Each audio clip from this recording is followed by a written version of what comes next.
Ya dulu itu kakak gue yang paling tua, yang perempuan itu dia Katolik, ya dibaptis gitu kan. Terus abang gue yang cowok juga begitu, dibaptis komuni pertama. Pokoknya prosesnya jalan. Bahkan dia mendapatkan ASI sampai umur 2,5 tahun kalau dari pengakuan nyokap gue. Wow. Adik gue, dia Katolik dan dia mendapatkan ASI sampai umur 4,5 tahun. Marcelius Kirana Hamonangan Siahaan ini satu-satunya anak di keluarga yang pada saat pengen ASI, dia cuma dikasihnya susu formula karena nyokap gue sama sekali ASInya gak keluar. Oke. Dan gue tidak dibaptis. Toleransi itu adalah satu step awal sebetulnya. Jadi kita jangan pernah merasa bahwa kita berhenti di toleransi. Kita harus naik level, kita harus naik kelas, apresiasi. Hai, ini gue Daniel, tetangga kamu. So guys, sebelum lanjut nonton video ini, jangan lupa ya, like dan share ke teman-teman kalian. Tekan tombol subscribe-nya, nyalakan bell-nya atau loncengnya. Thanks guys. Hey, what's up tetangga-tetangga yang gue sayangin, apa kabar semuanya? Alright, hari ini gue excited parah dengan tetangga gue karena, well, dulunya dia adalah seorang drummer band metal underground di Bandung. Tapi dia keluar dengan sangat ikonik saat pertama kali muncul sebagai penyanyi dengan rambut kribo. Meskipun sekarang rambutnya udah rada-rada tipis. Tapi dia terkenal banget dengan lagu-lagu seperti Semusim, Firasat, Peri Cintaku, dan masih banyak lagi. Langsung aja, siapa lagi kalau bukan Marcelius Kirana Hamonangan atau yang biasa kita panggil sebagai Marcel Siahaan. What's up? What's up? Gimana Dan? Good. Bro, gila. This is such an honor untuk lu ada di sini sekarang ini di apartemen gue. No, you're wrong. This is mine. Oh, My honor. stop it. But the thing is, terakhir kita ketemu di Semarang. Kita ngobrol pas di Semarang. Lu saat itu, wah pokoknya lu ceritain ke gue banyak banget soal spiritual journey lu gitu. Dan padahal gue belum se-spiritual itu juga saat itu ketika kita ngobrol gitu ya. Tapi sekarang ini gue yang kayak begitu. Lo pikir gue udah gitu pada saat itu ya? Iya, Belum juga. Belum juga ternyata. Masih nyari juga. Masih nyari. Jadi it's so interesting and we gonna talk about that later gitu. Yeah. Tapi sekarang ini yang paling pertama pengen gue ngomongin how are you? How's life during the pandemic? How's everything? Life has been good. Maksudnya gue bukan mencoba untuk mendinai keadaan atau menafikan keadaan bahwa memang pandemi ini berdampak sangat besar pada semua orang di semua lini kehidupan gitu ya. Tapi gue mungkin karena gue again gitu, God's grace apapun itulah ya, pokoknya gue merasa bahwa gue punya keluarga yang support ya, itu yang selalu gue merasa inilah rezekinya gue gitu ya. Right. Dan akhirnya gue bisa melihat bahwa pandemi ini justru banyak sekali membawa kebaikan-kebaikan, banyak sekali yang membawa perubahan gitu. Bahkan kalau bisa bilang gue belajar banyak hal menjadi diri gue sendiri, belajar dari nol gitu, dan gue sadar bahwa oke, gue makin sayang sama diri gue ternyata. Ternyata diri gue tuh ya sehebat itu ternyata. Gue selama ini nggak percaya. Ternyata gue bisa melakukan banyak hal yang gue bahkan nggak pernah tahu itu bisa gue lakuin. Oke. Iya. Gue penasaran sih. Jadi sebelumnya you don't have this kind of self love? Kayak lu nggak menyayangi diri lu sebegitunya, atau lu selalu menganggap diri lu itu lebih kecil dari yang sebenarnya? Sejujurnya ya Dan, karena gini, ini mungkin nanti bisa kita ngobrol ya, karena gue selalu punya rasa nggak percaya diri gitu. Mungkin lo kaget nih, Marcel gitu nggak percaya diri. Ya, itu yang terjadi. Wow. Nggak percaya diri mungkin karena banyak sekali hal-hal yang terjadi di masa kecil gue atau di perjalanan hidup gue gitu ya. Nanti lo akan lihat kenapa akhirnya mungkin kita sepakat menyebut Marcel Siahaan adalah entitas yang anomali gitu ya. Anomali. That's interesting. Oke. Interesting ya. Oke, we'll talk about it later. Yes. Ya, jadi banyak hal yang ternyata gue anggap ini bagian dari gue gitu. Biasa, dan gue akhirnya melihat itu sebagai sesuatu yang biasa terjadi. Oke. Dan itu menjadi comfort zone gue. Oke. Itu ternyata gue gak bilang salah, tapi ini ternyata gak tepat. Gitu. Mungkin jadi self defense mechanism ya, yang udah lu buat itu gara-gara waktu kecil, it works. It works. Yeah. Jadi bukan comfort zone, lebih ke tembok. Betul. Jangan sampai ada orang yang bisa ngeliat di balik tembok tersebut, ternyata Marcel yang sebenarnya, itu yang kata-katanya paling benar. lu kadang-kadang mungkin underestimate juga gitu. Iya, oh sangat. Let's talk about your origin story Dan. Maksudnya lu tadi bilang lu adalah entitas yang Entitas anomali. anomali. Entitas yang anomali. Gila itu berat banget sih bahasanya sih. Entitas yang anomali. So lo ada darah Ambonnya, ada Yeah. darah Jawanya, ada darah Bataknya juga. Like tell us about that gitu. Maksudnya what's your family like? Gue timbul sebagai pribadi yang hidup di tengah-tengah beberapa kultur. Oke. Ya, dan kulturnya kultur yang liberating sebetulnya. Free thinking, relax, nggak ribet, Right. suka musik, bukan profesional tapi suka musik. Right. Terus yang Batak lah ya, nyanyi mulu mana-mana. no, gitu. justru bukan dari Ambon Bataknya, juga. bukan dari Bataknya Dari justru. mana? Bokap gue suka musik, tapi yang benar-benar ngasih secara serius menyuntikan musik-musik itu justru dari keluarga Jawanya dan Ambon. Oh menarik, oke. Ya, ya. Ya. Dan gue kan besar di Bandung. Wah, itu udah kultur satu lagi tuh, ya kan? Sundanya ada Terus juga teman-teman gue banyak kan adalah Chinese. Hmm. Karena gue sekolah di Santo Aloysius dari kecil sampai kuliah. Oke. Untung kuliahnya gue di Fakultas Hukum di Unpar. Kalau gue masuk manajemen, ketemunya itu lagi sama teman Chinese gue lagi. itu lagi. But I was so happy. Maksudnya gini, berada di dalam kultur yang berbeda-beda itu, walaupun ya pasti ada friction, ya kan, ada disrupsi. Tapi gue ternyata tumbuh menjadi orang yang gue bisa appreciate dengan banyak hal gitu, yang kayak Right. gue mengerti dari sisi pandang, oh orang ini ngomong begini karena dia punya latar belakang begini di sukunya dia. Atau ketika teman gue bilang begini, oh gue ngerti keluarga dia memang begitu, adatnya kental banget dan sebagainya. Right. Gue bisa mingle gitu ya. Jadi gue ketika melihat banyak konflik di sekitar kita mengenai apapun itu yang ada hubungannya dengan antar agama, antar etnis atau apapun itu, gue agak kaget. Gue kaget karena gue tidak pernah merasakan itu dari kecil. Ya, jadi yang latar belakang keyakinan juga banyak di rumah gue, ya kan, percampuran pernikahan juga banyak di gue. Jadi yang kayak semuanya tuh terjadi menjadi satu gitu di keluarga gue dan kita semua happy. Wow. Jadi kayak misalnya dulu kakek gue sama nenek gue kan nikah campur. Ya, Kakek apa? Kakek gue Muslim, tapi ya dia karena dia punya masih ada keturunan terah dari kerajaan di Jawa gitu ya. Jadi ya dia juga punya adat istiadat dia sendiri dan segala macam dengan apa? Kejawen ya? Ya bisa jadi ya, Oke. bisa jadi salah satunya itu gitu ya, dan kepercayaan dia sendiri yang dia dapat dari pengalaman dia menghadapi orang dan segala macam. Right. Kakek gue dulu psikologis, psikiatris juga. Oh wow. Dan dia ahli grafologi, dia bisa baca orang dari tulisan dan segala macam. Bisa baca gerak tubuh.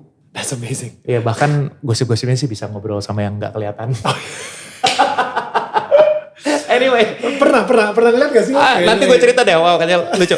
Anyway gini, dari situ gue belajar. Sorry, tapi nenek? Nenek gue orang Ambon. Oke. Ya, Noya, dan dari sisi ibunya Putirai gitu, dan besar di Surabaya. Oke. So mereka bertemu semuanya di negeri Belanda. Pada saat itu kan zaman ini ya, zaman Yong Java, Oh iya. Yong Molukkans gitu, Ambon. Jadi masyarakat pemuda-pemuda Indonesia di zaman setelah post kemerdekaan di negeri Belanda. Kakek gue dulu bisa main musik, bisa main gitar, main ukulele. Oma gue pemain piano. Oh wow. Pemain piano. Dan Oma berarti Chinese ya? Sorry Chinese. Ambon. Kok Ambon. Chinese? Tapi bisa jadi ada dan Kristen maksud gue. iya, Christian. Protestant. Iya. Ya, Battle. Battle malah. Oke, Battle. jadi kalau nenek Kristen dan kakek Muslim gitu ya. Iya. Dan akhirnya mereka menikah di Belanda. Mereka menikah di London waktu itu. Mereka menikah di London. Oke. Jadi Wow. masih ada beberapa anggota keluarga gue yang masih ada di Belanda, terutama Wow. di Enschede di daerah arah mau ke Jerman di perbatasan, masih banyak. Nah itu terus ya intinya ketika mereka membawa kultur mereka itu ke sini ya, dan itu diturunkan ke anak cucunya, Iya. itu menjadi kultur yang hey guys, ayo duduk bareng. Ya. This is a family tradition, ayo duduk. Jangan takut, jangan ada prasangka, jangan ada prejudice. Ya. Ya kita semua duduk bareng. Ketika Lebaran kita semua sungkem sama kakek gue. Ketika Natal kita semua datang ke nenek gue, kita duduk, kita ngobrol, kita cerita, happy. Wow. Dan kita ada satu ritual setiap tahun baru itu kita selalu ngumpul, kita bermaaf-maafan, kita nangis-nangisan. Oke, kita buka lembaran baru. What? Kita cabut baterai istilahnya. Yuk kita start from zero lagi. Wow. Itu yang makanya ketika mereka pergi, ya, mereka meninggal, hal-hal itu yang seperti yang gue rindukan dari mereka gitu loh. Betapa itu bisa menyatukan kita dan segala macam. Wow. Nah itu makanya ada beberapa hal yang gue mau coba untuk turunkan itu karena it's a tradition yang really unite us in the family. As a family. Itu loh. Gue suka banget ya tadi lu bilang kayak itu bukan lagi acara keagamaan tapi itu adalah acara keluarga gitu. Dimana keluarga ngumpul di hari-hari besar, Natal atau Lebaran kayak gitu. Tapi nggak ada mungkin I don't know ya karena untuk saling respect juga dan appreciating gitu. Bukan hanya toleration aja karena gue justru dulu belajar bahwa makanya gue selalu percaya dan toleransi itu adalah satu step awal sebetulnya. Jadi kita jangan pernah merasa bahwa kita berhenti di toleransi. Kita harus naik level, kita harus naik kelas, apresiasi. Wow. Kalau appreciate, lo mau ketemu siapapun dan lo akan appreciate. Tapi kalau toleransi nggak tahu ya. Gue ini correct me if I'm wrong. This is also opinionated. Maksudnya dari gue opinion banget gitu. Dari sisi gue melihat toleransi itu seperti ada kondisi yang masih lo sisakan. That's good. Oke, gue akan nurut, but itu menurut gue toleransi itu seperti gue toleransiin deh. Ya kan? Jadi tapi kayak, kalau appreciate apapun yang mau lo bawa, apapun yang lo mau ceritakan, seperti apapun bentuk lo, duduk sama gue sini, duduk. Lo nggak usah takut. Wow. Gue harmless. Duduk sini sama gue. Yuk, itu. Itu yang gue dapet di keluarga gue dulu. That's so good. Menyenangkan di situ. That's so good. Nah itu yang makanya sekali lagi ketika gue berhadapan dengan situasi sekarang ini yang dimana banyak konflik sana, konflik ras, konflik ini dimana di seluruh dunia ya. Especially this pandemic kan kayak naik semua gitu. Orang tuh kayak ter-amplify like 3 times gitu.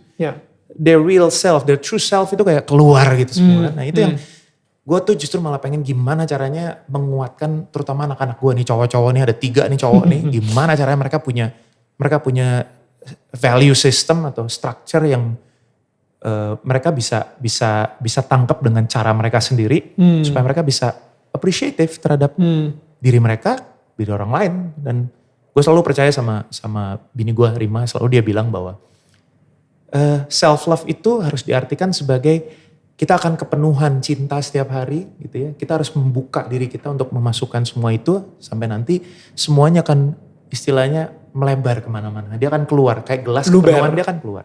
Kita nggak perlu nunggu kan. Kita cuman menampung cinta itu aja. Gitu. Tapi gimana cara lu ngisi si self love tersebut? Maksudnya banyak orang mungkin yang lagi nonton pun juga ini gelasnya kosong. Gitu. Jadi lu ngisi self love-nya pakai apa biasanya? Self love itu gue melihat dari banyak sekali. Kalau gue orangnya seeker, gue mencari. Gue selalu suka dengan fenomena-fenomena yang terjadi. Dan entah kenapa mungkin karena kondisi-kondisi yang anomali tadi di gue itu, gue jadi punya waktu lebih untuk mengobservasi apa yang terjadi di sekeliling gue. Sign-sign kecil dan gue percaya, again it's God's grace gitu ya. Itu God's willing gitu. Bahwa segala sign ini dikasih diperuntukkan untuk gue benar-benar cerna ini kemana arahnya gitu. Dari situlah kemudian gue bisa memutuskan, wah bagaimana cara gue mencintai diri gue tanpa menjadikan diri gue sebagai central of the universe gitu. Gitu pada akhirnya karena mencintai diri sendiri itu pastinya akan berjalan linear dengan membagi cinta lo berjalan dengan cintanya orang lain juga. Ya kan? Gitu loh.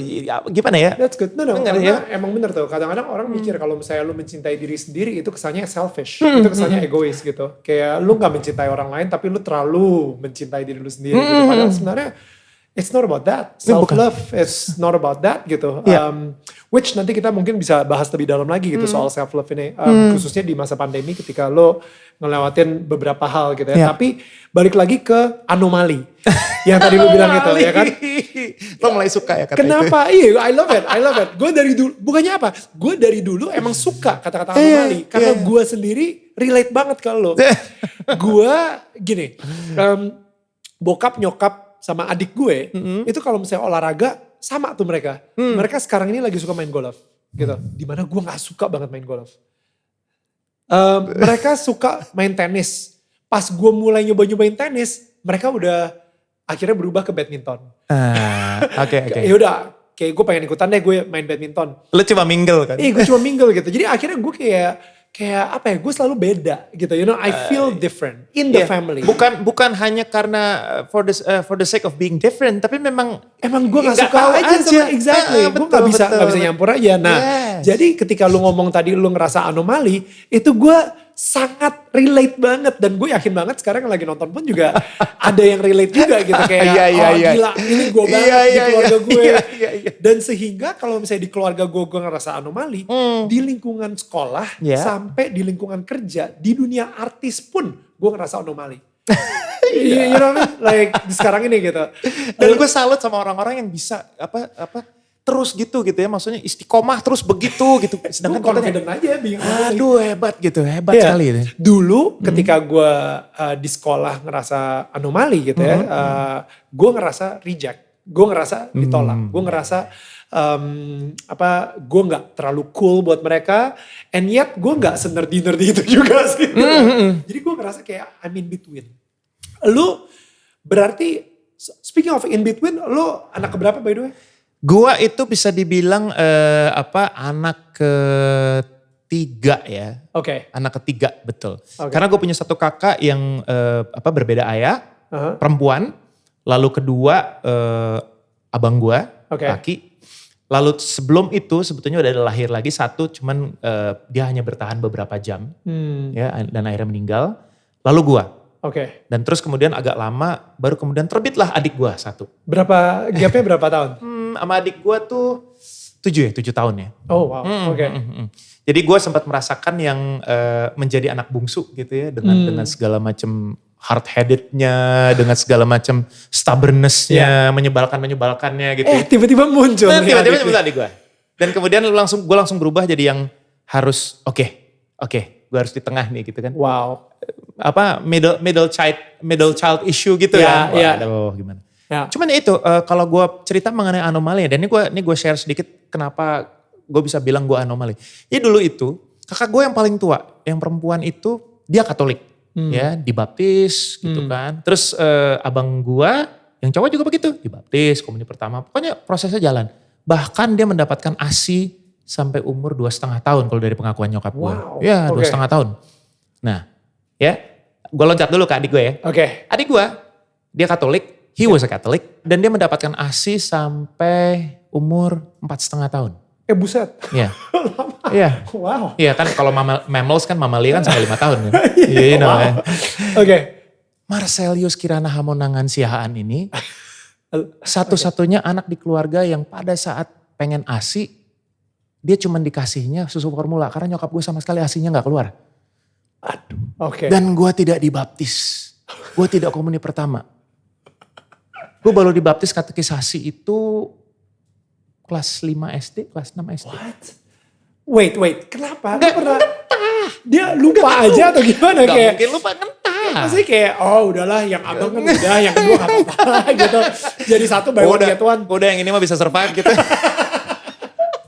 I don't know, ya ini hal yang menurut gue tidak sedih gitu. Tapi justru gue melihat, mungkin ini adalah perjalanan yang harus gue jalanin. Dan oke aja gue jalan-jalan aja gitu. Dan akhirnya gue dulu sempat putra altar dan segala macam. Ya bahkan. Lu putra altar untuk ngebuktiin ke nyokap lu kalau misalnya gue juga bisa jadi Katolik tanpa harus dibaptis gitu misalnya. No. Maksudnya akhirnya gue dibaptis. Akhirnya gue katekisasi, gue dibaptis. Right. Ya kan. Terus komuni pertama dan akhirnya gue jalan-jalan, gue tertarik dengan dunia spiritual di Katolik. Dan kemudian ya gue memutuskan untuk menjadi salah satu anggota putra altar.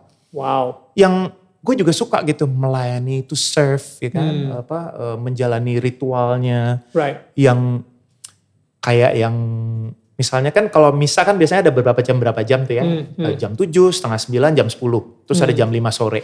Ada yang 5.45 dulu, jam 7, setengah 9, jam 10, terus jam 5 sore. Wow. Itu gue tuh rela tuh menunggu berjam-jam untuk gue jam 7 dulu untuk nanti gue misa lagi, you know. Gila. Iya. Wow. Bahkan kalau lagi angot-angotnya gitu gue yang bisa yang nanti sore gue datang lagi deh gitu. Lu sededicate itu? Not that dedicated tapi misalnya gue tuh siap ketika misalnya ada yang minta, gue gak bisa lo bisa gantiin. Okay. Jadi miss dinner saat itu ya? Miss dinner siap gitu. Wow. Iya. Why? I just love that. Gue seneng aja gitu. Maksudnya ngeliat umat itu kan seneng gitu kan. Gue pertama kali tertarik public speaking gara-gara ngelihat pastor. Oh ya? Gara-gara ngelihat Romo. Khotbah. Jadi gue ngeliat kayak, wah gila, nih Romo nih khotbah, dia cuma satu orang bisa nge-capture emosi dari ribuan orang, itu keren menurut gue. Dia bisa kayak bikin orang ketawa gitu. Itu gue kelas 5 SD, gue inget banget. Nah, dan abis itu gue mulai suka tuh kayak stand up comedian, satu orang, wah ini kan. Dan akhirnya jatuhlah gue di dunia MC gitu yang kayak, oh man, I love this job, you know. Nah, lu mungkin gak di Putra Altar itu sebenarnya lu emang suka the stage? Wah, gue nggak tahu tuh Dan ya kalau gitu. Banget, like, itu pertanyaan sulit itu, karena apa ya? Bisa jadi, karena intinya adalah gue seneng ketika gue punya guna buat orang lain, dan ketika gue bisa berada di atas tuh, di atas altar, itu kan benar-benar showing that gue punya guna gitu di situ. You're serving, Iya. Gitu. Tapi pada saat itu mungkin gue tidak bisa mendefinisikan apa, tapi ya ada kepuasan ketika ada misalnya di depan nih gitu, tiba-tiba di depan situ ada nyokapnya temen gue gitu, atau nyokapnya cewek yang gue suka gitu, terus kemudian yang Marcel baik. enggak, dia ngeliatnya gitu, jadi Putra Altar nih gitu. Boleh ini pacaran sama anak gue gitu kan. Padahal kalau lagi khotbah keluar juga cari bapau. Tetap aja bandel-bandelnya kacau kan. Anyway, itu proses-proses pendewasaan yang gue seneng, karena gue bareng-bareng sama teman-teman juga di komunitas itu kan, belajar banyak dari mereka, dari senior-senior gue, bagaimana melayani dan segala macam. Kerasan, enak. Bahkan gue sempat berpikir bahwa lucu juga kayaknya kalau masuk seminari gitu. Jadi pastor. Jadi pastor. Oh my God. Dan itu sempat kepikiran bro, it's okay. Dan itu semua hancur ketika gue mulai main skateboard, gue mulai main band. Oh iya, band lu bukan band metal. Iya. Pupen lah ya. Pupen itu band metal. Gitu. Iya. Udah hancur itu semua. Dan mulai ada ketertarikan dengan lawan jenis ya. Dan itu mulai itu kayak lucu ya. Gitu. Mulai itu mulai gak konsen. Abis itu gereja suruh bilang katanya kalau pacaran itu jangan pacaran lama-lama, langsung nikah aja gitu. Aduh kayaknya enggak deh ya, enggak sesuai gitu. Enggak ya. Mulai melipir. mundur teratur gitu. Sampai kapan tuh akhirnya? Sampai itu kira-kira mulai dari umur berapa tuh? Pokoknya itu sekitar umur SD, SMP ya. Terus kemudian perjalanan dan gue terus, udah gitu kan gue pada saat itu juga gue suka sekali bela diri. Jadi dulu tuh gue sempat ikut karate. Tapi ya itu tadi again karena gue jujur gue termasuk anak yang BM gitu, banyak maunya. Mungkin itu juga bikin bokap gue kesel dulu, ini anak banyak maunya banget sih gitu. Udah deh, satu dulu deh. Gitu. Tapi itu kan karena gue menikmati pencarian itu, gue pengen tahu sebetulnya gue berada di mana, berdirinya di mana, itu gue selalu pengen cari. Dan ketika bela diri pun begitu. Gue dulu karate sampai Q6, sabuk hijau, terus kemudian gue agak sedikit trauma karena pada saat itu gue melakukan ada sedikit kesalahan. Jadi waktu itu gue tergabung di dalam satu tim kata bergu untuk kejuaraan. Dan mereka kan sangat strict ya. Pada saat seleksi, gue melakukan kesalahan dengan begitu dikasih aba-aba, gue gerak duluan. Disqualified.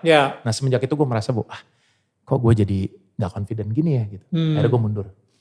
Dan gue mulai merasa confident gitu kan, muncul lagi ketika main skateboard. Karena tidak ada keharusan untuk lu menunjukkan lu siapa. Semuanya kan equal gitu kan, equality kan. Terus juga ditambah lagi juga waktu itu gue sempat ikut ke kayak kompetisi juga. Dan gue dapat juara 3 di situ. Itu pertama kali gue dapat duit. Oh wow. 50.000 masalah. Wow. Gue bawa pulang duit itu dengan bangga. 50.000 hasil gue main skateboard gitu. Ya, terus udah gitu mulai ngeband. Terus gue juga mulai mencoba untuk mencari, gue pengen olahraga bela diri apa. Gue waktu itu tertarik latihan kungfu, latihan wushu gitu ya. Sampai gue ada cedera waktu itu dan gue berhenti. Berhenti. Setelah itu yaudah terus jalan dan bela diri juga somehow membentuk gue jadi curious gitu ya. Pengen tahu. Di situ kan ada ya lo belajar tentang keseimbangan, lo belajar tentang balance, yin yang segala macem, Taoism gitu kan. Jadi yang makin kaya lah gitu pengetahuan gue. Jadi setiap kita tuh punya sesuatu yang kontradiksi. Tapi kontradiksi itu bukan untuk saling mengkontradik satu sama lain, tapi untuk dipersatukan sehingga kita bisa melihat mana yang perlu, mana yang positif, mana yang tidak. Dan kita belajar, bahkan kita bisa dengan dewasanya melihat bahwa dari sesuatu yang negatif itu ada positifnya. Makanya lo kalau lihat yin yang kan selalu begitu kan. Yeah. Yang hitam ada titik putihnya, Yeah. yang putih ada titik hitamnya. Hmm. Jadi lo belajar untuk jangan putus asa ketika lo menghadapi kesulitan atau sesuatu yang menyakitkan lo, karena ada titik putihnya di situ. Yeah, there's always a hope ya. Atau sebaliknya, jangan Yeah. kepedean lo. Lu kayak tadi sempet mention gitu bahwa ini bokap gue makin kesel sama gue. Wait, ini yang tadi tuh yang lu cerita soal kakek dan nenek itu dari nyokap atau Dari nyokap. Dari nyokap. Kakek gue, kalau bokap gue dulu juga ternyata kakek nenek gue baru tahu cerita dari bokap gue, ternyata bokap gue dulu juga muslim. Kakek nenek gue dulu muslim dan kemudian dia convert menjadi Kristen, jadi AKBP gitu, dan turun ke bokap.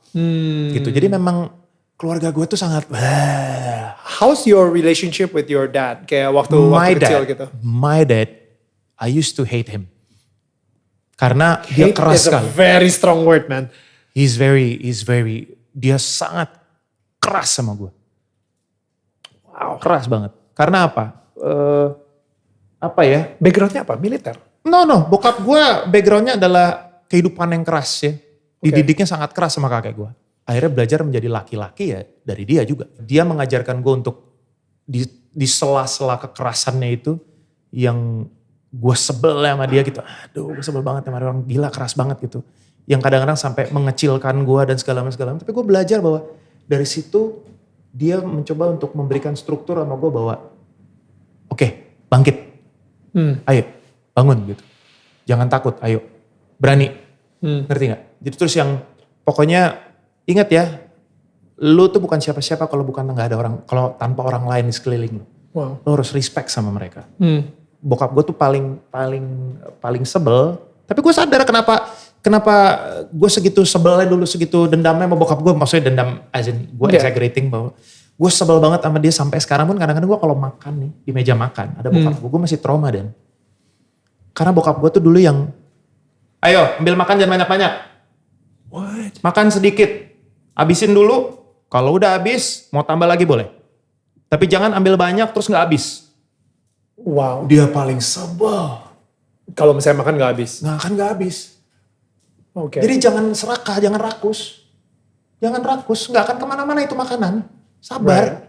Right. Ingat ada orang juga yang mau makan. Kenapa lu mesti ngambil banyak? Karena takut diambil orang. Wow. Kenapa sih? Lu tambah 100 kali juga gak apa-apa. Tapi jangan begitu caranya, jangan ambil terus gak habis.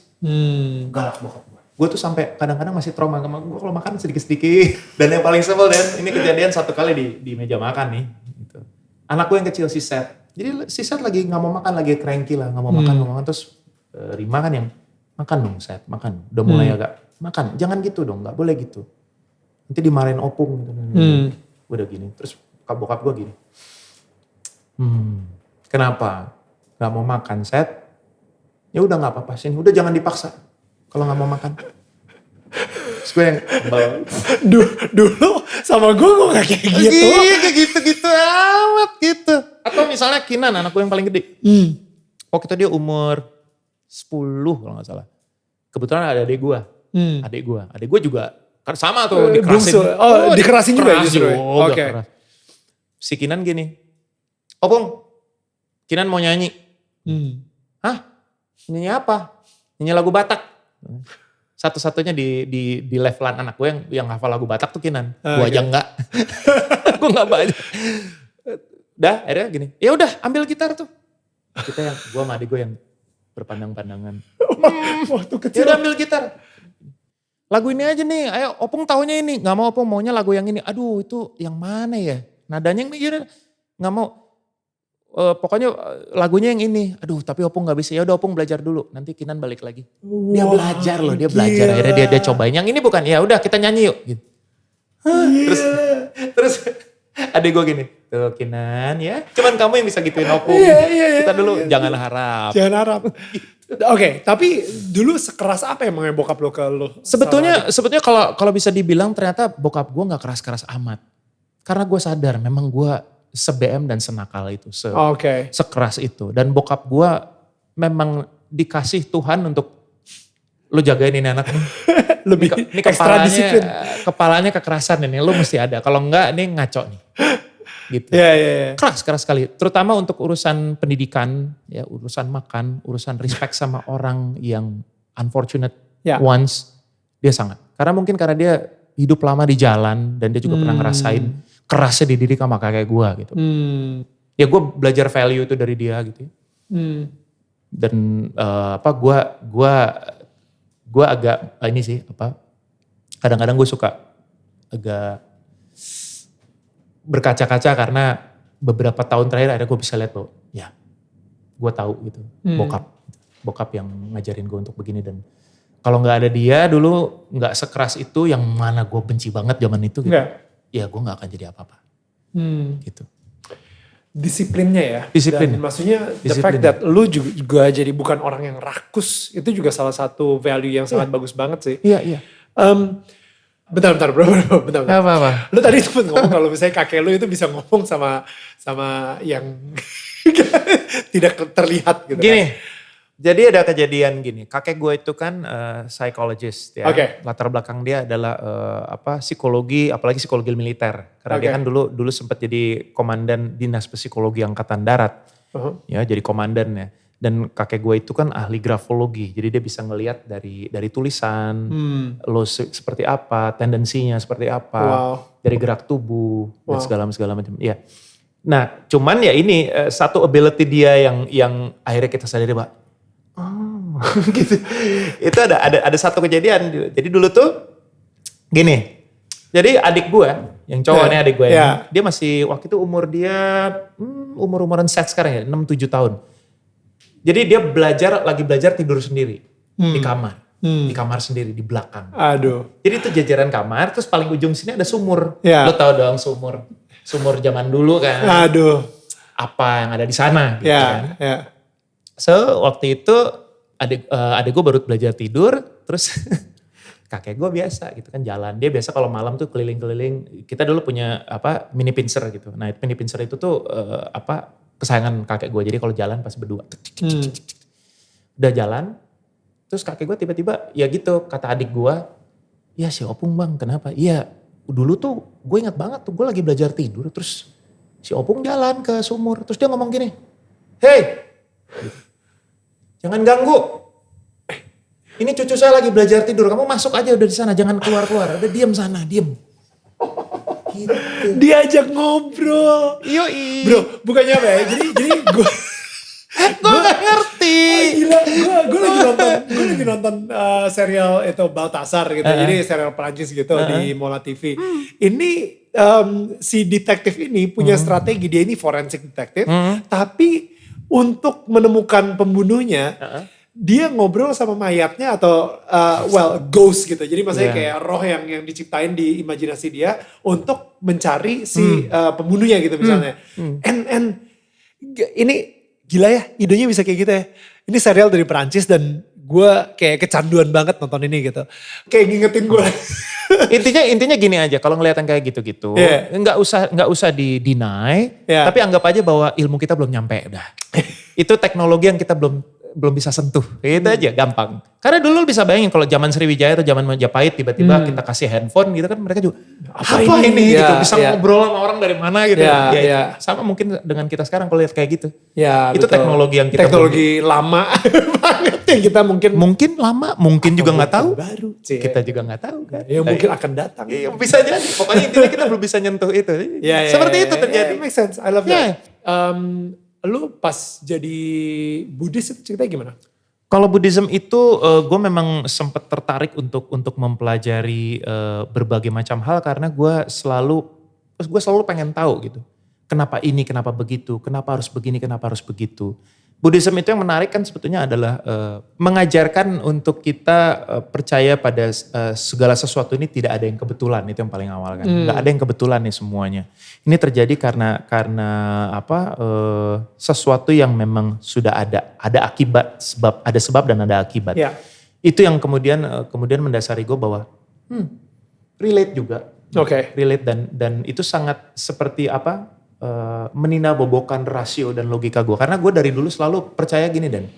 eh, logika dan nurani itu seharusnya tidak bertentangan. Itu ibarat kayak di perusahaan itu lo kayak komisaris, ya kan, komisaris dan direksi. Mereka seharusnya saling mengempower, ya kan. Jadi tidak menegasikan, harusnya gitu loh. Dia harus bareng di jalannya gitu.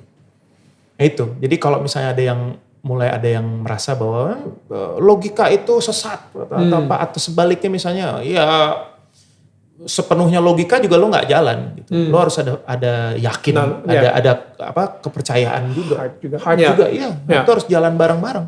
Gue nggak bisa bilang bahwa salah satu aja, karena sekali lagi Tuhan pun menurunkan kasarnya kebaikan dan keburukan itu dalam satu paket kan. Lo harus mengapresiasi itu dan lo harus lihat gitu. Apa yang lo bisa petik dari situ. Lo belajar kalau mau naik kelas ya lo harus lihat itu dalam satu paket. Lo nggak bisa. Gue nggak setuju di mana lu bilang kayak Tuhan itu menurunkan kebaikan dan keburukan dalam satu paket gitu. Gue ngerasa, I think gimana? Gak tahu ya, maksudnya ini kepercayaan orang juga gitu. Tapi maksudnya kayak lebih ke, karena gue selalu percaya gak ada yang buruk datangnya dari Tuhan. Itu kalau gue percaya seperti itu gitu. Jadi yes, dunia ini emang defaultnya udah buruk. Defaultnya gitu. Dan maksudnya the fact that Tuhan God's willing, tapi kan semuanya. God's willing, sayangnya gitu. Karena God is love gitu ya, Tuhan itu cinta. Dia benar-benar kayak ngasih free will juga ke kita. Ada loh pilihan buat kita. Pilihannya ada yang baik dan ada yang buruk. Tapi lu milih yang mana gitu. Dan sayangnya lebih gampang milih yang buruk. Because we are in this world gitu. Dan lo gak bisa deny itu kan. Exactly. Memang ada. Gitu. Jadi kalau misalnya dari kacamata gue mungkin this world udah satu paket baik dan buruk. Tapi this world gitu. Yang in reality. In reality, right? Balik lagi ke where was your life at that time ya? Ketika lo lagi dalam pencarian si Buddhism tersebut ya. Where were you? Kayak seingat gue inget banget ada tour kemana ke Jogja kalau gak salah. Itu pas lo masih sama Di. Iya, ya kan? Dewi, masih sama Dewi. Dan habis itu kita makan bareng lunch di restoran apa. Dan lo sama Dewi itu doa men di tengah doa kayak gue kan kayak saat itu yang ya makan ternyata mereka lagi doa lagi kalian kayak gandeng tangan kalian berdoa so obviously at that time kalian masih Katolik gitu mungkin atau Kristen gitu kan jadi belum ke arah Buddhis gitu belum tapi memang kita sudah punya ketertarikan untuk mempelajari sesuatu yang ini kayaknya relate deh ke perjalanan kita saat itu at that moment gitu. Karena gue juga denger podcastnya Dewi, dia ngomongin soal dia baca buku Conversation with God. Ya kan, at a time gitu. Dan gue juga bingung sih. Neil Donald Walsh. Right. Dan dari situ kenapa bisa arahnya ke arah Buddhis gitu. Itu yang menarik buat gue gitu. Kayak dari spiritual journey lo, kenapa bukan lebih mendalami Kristen gitu ya, tapi lebih ke arah you know what, lebih humanism atau Buddhism gitu misalnya. Iya, mungkin seperti itu jawabannya. Jadi lebih mengarahkan gue untuk melihat segala sesuatu itu benar-benar dari ruang yang lebih luas gitu. Ya kan, karena pada saat itu mungkin ada kerinduan dari kita untuk tidak mau istilahnya menutup diri dari sesuatu ya apapun itu ya. Sure. Dan ketika misalnya Buddhism pada saat itu gitu, itu membuat kita seperti bisa mengeluarkan kita dari si tempurung itu. Bukan berarti gue bilang tempurung as in it's a bad word. Bukan bad bukan sekali. Tapi cuman kayak lu pengen lagi ya udah. Iya. Ini adalah cara gimana gue untuk kemudian bisa ngeluar ini dari melihat ini dari bird's eye view. And that's interesting. Why? Kenapa lu pengen ngelihat lebih jauh lagi? Kenapa? Karena kalau gue pribadi, gue melihat gue hanya pengen mencari yang paling nyaman, yang paling enak buat gue, bisa menjadi diri gue sendiri, bisa menjadi my true self, bisa menjadi diri gue yang lebih baik tentunya dari beberapa momen sebelum ini. Intinya adalah sama seperti semua orang, dan karena pada saat itu juga gue udah percaya bahwa apapun itu, selama itu bisa membuat lo menjadi manusia yang lebih baik, jalanin. I like that. Itu. Gue kenapa gue nanya lumayan detail soal itu karena gue sendiri juga penasaran bro. Kayak karena gue juga ngerasa I don't think it's good untuk kita bener-bener kayak lu bilang di tempurung tersebut. Kita lebih parahnya lagi ketika kita ada di tempurung tersebut, kita ngerasa orang-orang yang tidak di tempurung tersebut itu lebih rendah dari kita. Ini gue cerita mengenai tempurung ya. Right? You know what I mean? Yeah. I was a vegetarian for years. For 4 years. 4 tahun lo vegetarian? Iya. Oke, vegan atau vegetarian? Vegetarian. Vegetarian, Lactovo. Di situ lucunya efeknya ke gue ada orang-orang yang menjadi lebih positif. Ya. Dan gue juga tidak menutup kemungkinan mereka mungkin setelah mendengar ini ya Marcel aja kali salah gitu. It's okay, no problem. Karena ini kembali lagi Marcel Siahaan itu adalah entitas anomali yang datang sebagai opsi. Ya, bukan untuk diterima, bukan untuk dipercaya, please do. Tapi it's an option. Ini adalah opsi gitu. Jadi ketika gue menjadi vegetarian, gue tuh merasa gue tuh paling sehat Daniel. Gue tuh paling benar. Gue tuh paling bersih. I was an a-hole back then. Dan yang lain kotor. Gak gitu. bener, gak bersih aja. Iya. Lo masih ada kedagingan whatever. Ini ngerti lah lo gitu kan. Dan as much as I remember those moments gitu yang kayak, aduh Marcel Siahaan lo ngapain sih? Ngerti gak? Yang kayak ketika bertanya, lo kayak lagi ada dapat mainan baru. Terus ada orang yang, lo main apa sih gitu. Terus yang gue yang dengan excited gue cerita, ini nih ceritanya gini gitu kan. Wow gitu. Orang nanya 3 gue jawab 5 gitu. Ngerti kan. Padahal sebenarnya dengan orang secerewet gue sebetulnya 3 pertanyaan jawab 1 aja udah cukup gitu. Ngerti gak? Gue tuh yang 5 jawab tuh 8 gitu. Yang akhirnya orang yang this is a bit too extreme ya. Enggak too much gitu. Akhirnya mereka menjadi tidak nyaman. Bahkan gue sampai merasa di satu momen di mana perasaan sungkan gue muncul, dan itu mungkin yang salah satu akhirnya membuat gue jadi kayak ini nggak gini sih harusnya. Orang-orang sampai pada jadi takut untuk duduk sama gue, takut untuk makan bareng. Karena sungkan, segen. Gue yang milih. Lo makan aja gitu. Gue makan daging di depan lo gitu kayak segen gitu. Jangan takut, makan aja please. Tapi gue ngerti sih. Jadi kayak gue jadi misalnya gue makan daging di depan lo, gue jadi ngerasa lo ngeliatin gue dengan mata yang cukup menghakimi gitu. Dari gue padahal udah ngomongin ke lo loh. Lo tanya gue satu pertanyaan, gue jawab lo dengan 5 jawaban loh. Tapi lo tetap masih makan daging. Dan ada momen-momen di mana ya gue merasa bangga. Iya. Gitu Marcel gitu kan. Please deh gitu kan. Enggak lah, karena pada akhirnya lo tidak akan pernah tahu orang itu. Lo akan tidak pernah tahu orang-orang di sekeliling lo, mereka survive seperti apa. Setiap orang tuh punya survival momennya sendiri. Bagaimana mereka struggling. Respect that.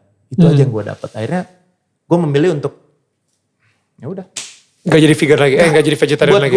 Buat gue awareness is the key. Karena pada akhirnya gue sadar gitu.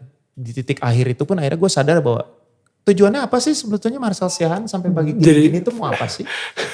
Mau kelihatan keren. Oke. Mau kelihatan apa? Lu makan sayur. Tapi saat itu tujuan lu berapa? Ini ya with all due respect bukan itunya. Tapi maksudnya ini gue ngomongin gue. Saat itu tujuan Marcel Siahaan apa? Apa sih gitu. Ya akhirnya gue sadar bahwa tujuan gue kan sebetulnya mencari mindfulness, mencari awareness ini gitu. Supaya gue bisa, supaya gue bisa mingle, bukan malah bisa jadi gue malah jadi kayak menggurui. Mengoutcasting diri gue sendiri gitu. Jadi malah kayak sok keren, sok bener gitu. Enggak ada jaminan Marcel gitu. Ini conversation with myself gitu. Not conversation with God, this is with myself. With the a-hole Marcel. Egonya Marcel gitu. Akhirnya gitu ya udah. Akhirnya gue I decided to just jadi ordinary man yang ya udah makan apa adanya, yang penting lo aware, yang penting lo sadar. Dan pengetahuan-pengetahuan yang gue dapat semasa gue menjadi vegetarian seperti bagaimana mengolah, maksudnya daging, bagaimana daging itu diolah di dalam perut lo berapa hari dan sebagainya, itu jadi gue jadiin pengetahuan untuk aware aja. Bahwa akhirnya tidak ada yang akan membunuh lo. Kalau lo tahu kadar dan porsi yang tepat untuk lo. Dan bahkan gue sampai bisa bilang bahwa gue berhenti untuk mengatakan makanan tertentu sebagai junk food. Karena menurut gue Food is food. Food is food. Ya. Appreciate aja. Kalau lu nggak mau makan karena mungkin lu merasa bahwa itu akan membawa dampak yang buruk pada lu, ya sudah. Ya. Tapi tidak perlu menjatuhkan. Stop. Karena again, God's feeling itu ada dan itu tersedia. Ya. Dan itu juga dibuat oleh orang-orang yang dengan hati juga kan. Iya dong, kita nggak bisa nggak semua juga. Setiap orang pasti akan punya daya untuk membuktikan bahwa ya ini gini, ini kan terbuat dari ini kan lo tahu nggak ini menyiksa, ini kan membunuh. Ya. Tapi nggak tahu sih bro, maksudnya kayak di Alkitab aja gitu Tuhan bukan vegetarian kayaknya. Kita disuruh nyembelih. I don't know, tapi intinya adalah bagaimana kita memposisikan diri kita menghadapi setiap hal yang ada di hadapan kita. Ya. Bagaimana gue nggak bilang wise lah, aduh jauh lah gitu. Tapi minimal ini gue berbicara dalam konteks diri gue ya. Minimal se-aware apa lo dengan apa yang ada di depan lo. Ya. Dan lo harus bisa mengkondisikan diri lo dalam setiap konteks. Ya, jadi jangan terlalu banyak menggunakan apa yang lo yakini terus gitu. Lo harus juga lihat konteksnya seperti apa. Karena akan lebih enak hidup lo, akan lebih tenang tidur lo, akan lebih senyum mati lo nanti kalau semuanya happy. Gitu loh, happiness. Akhirnya, did you find that happiness during your journey? Maksudnya, so that means ketika again di Cita Cinta, gue ingetnya itu acara Cita Cinta. Ingat gak sih lo? Ya kan? Ya, lo sama Dewi doa dan habis itu gak lama setelah itu kayaknya lo yang masuk ke arah Buddhism gitu ya. Ya. Nah, jadi kayak dari situ, how's your journey then? Dari situ ya adapting, mencari, terus men-seeking dan segala macam, terus terang dengan masukan-masukan, dengan pengalaman-pengalaman, bertemu dengan orang, belajar, maksudnya mengobservasi sana sini, akhirnya ya sampai kepada pemahaman bahwa pada akhirnya ternyata gue tuh sehumanis itu gitu. Gue tidak bisa berada di dalam satu denominasi terlalu lama ternyata gitu. Dan How long were you in not sure how many years. A few years lah ya. Maksudnya dalam arti setelah itu gue harus melakukan adjustment sehingga kemudian gue harus memutuskan oke, gue akan menjalani hidup ini seperti apa adanya karena ya itu tadi gue sadar bahwa anjis ternyata gue anomali ini memang gitu. Dan ini yang harus gue syukuri sebagai inilah Marcel Siahaan gitu. Yeah. Dan beratnya memang dengan posisi gue sebagai Marcel Siahaan yang penyanyi gitu kan, yang kemudian dibebankan sebagai lo tuh public figure harusnya begini, yang menyakitkan sebetulnya karena because people have that expectation padahal you're human. Padahal lo adalah manusia. Iya, karena membebankan ekspektasi hidup kita pada ekspektasi orang lain kan itu sesuatu yang nggak logis kan juga kan nggak logis gitu. Lu hidup kok jadi berat sekali untuk mikirin orang lain jadinya, mikirin kesan apa lo gimana dan segala macam gitu. Dan gue jadinya akhirnya tidak bisa menjadi diri gue sendiri, akhirnya gue jalanin aja apa adanya. Intinya gimana caranya gue menjadi manusia yang terhormat dan bisa menghormati diri gue sendiri dan memposisikan diri gue terhormat untuk orang lain, untuk keluarga gue, untuk anak gue, untuk siapapun yang dekat pada gue saat itu. That's good. Gitu. Bro. Iya. Anyway. Oke, sekarang kita lanjutin ya. Jadi perjalanan lo dari secara spiritual sendiri gitu ya. Jadi beberapa tahun akhirnya Buddhis dan itu lo mencari lagi. Lo mencari, jadi mungkin karena gue percaya gini nih. Agama itu berbeda ritualnya. Ya. Tapi spiritualnya itu sama. Ya. Itu gue percaya. Ya kan? Ya. So, dan membawa lo kemana somehow ya. Ya. Menuju Jadi ada orang yang nyaman dengan ritual ke gereja tiap minggu. Ada orang yang nyaman dengan ke masjid tiap Jumat. Ya. Itu ritual gitu. So, atau puja bakti tiap minggu kalau untuk Buddhis gitu kan. Something like that. Ya. Itu minggu juga. Puja bakti tiap minggu gitu ya. Oke. So, itu adalah, tapi belum tentu semua orang nyaman dengan ritualnya gitu misalnya. Nah, gue sendiri, seperjalanan spiritual gue juga harus nyari ritual gue sendiri. Ternyata gue bukan seseorang yang mungkin bisa diem gitu. Gue sukanya you know, like, Gue suka dengan kata jembatan sebetulnya untuk ini. Jadi kita tuh masing-masing sedang mencari jembatan untuk kita bisa berkomunikasi pada Sang Halik gitu ya. that's good. Si Yang Maha Kuasa gitu. Itu sebetulnya jembatannya. Dan gue selalu kenapa perjalanan gue seperti ini, karena gue nggak mau merasa takut. Gue gak mau merasa takut, gue pengen terus mencari cara menjembatani gimana caranya supaya gue bisa benar-benar bisa kusyuk gitu bahasanya ya. Bisa benar-benar intim dengan Sang Halik. Karena akhirnya ya itu, keintiman itu yang ingin gue dapetin gitu. Gue ingin mendapatkan the peacefulness ya. That's good. Mindfulness, awareness-nya itu karena gue tahu dia gak akan pernah kemana-mana. He's always with me. Apapun itu ya. Gitu loh, jadi ya mencari jembatan itu yang memang selalu menjadi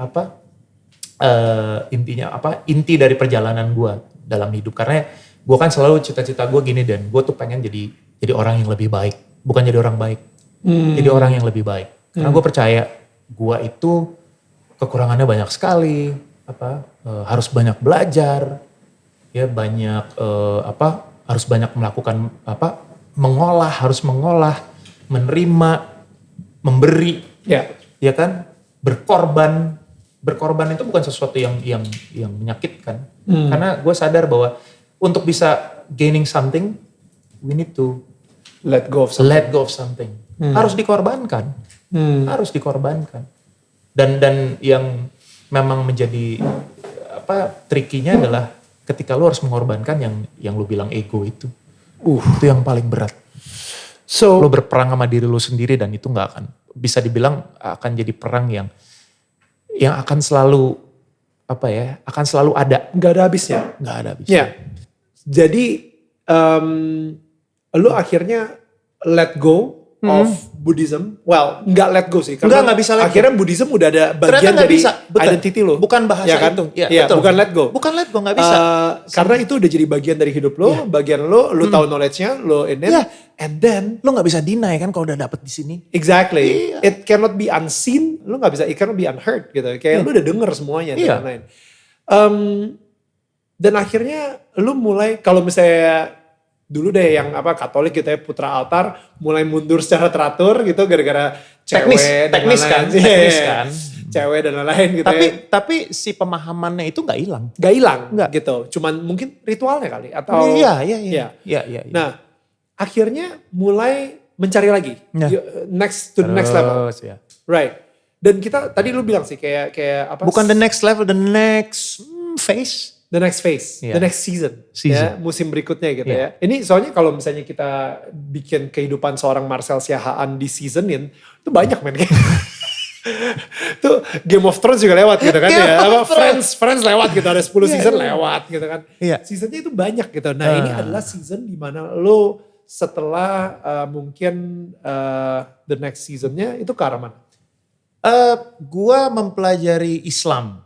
Mempelajari Islam. Sambil juga gue mencari, gue tuh suka dengan ini, gue tuh suka dengan sesuatu yang, ini kenapa ya begini sih? Kenapa sih ini kok suka banget sih sama ini gitu. Ini kok kenapa ya benci banget sama ini? Gue penasaran, karena apa? Gue tidak mau menjadi orang yang takut akan sesuatu yang gue tidak ngerti. This is good. Yes. Nangkep gak lo? Yes. Iya kan? Bukannya apa, Sel? Gua sering banget lebih baik menghindar untuk sesuatu yang gue nggak tahu.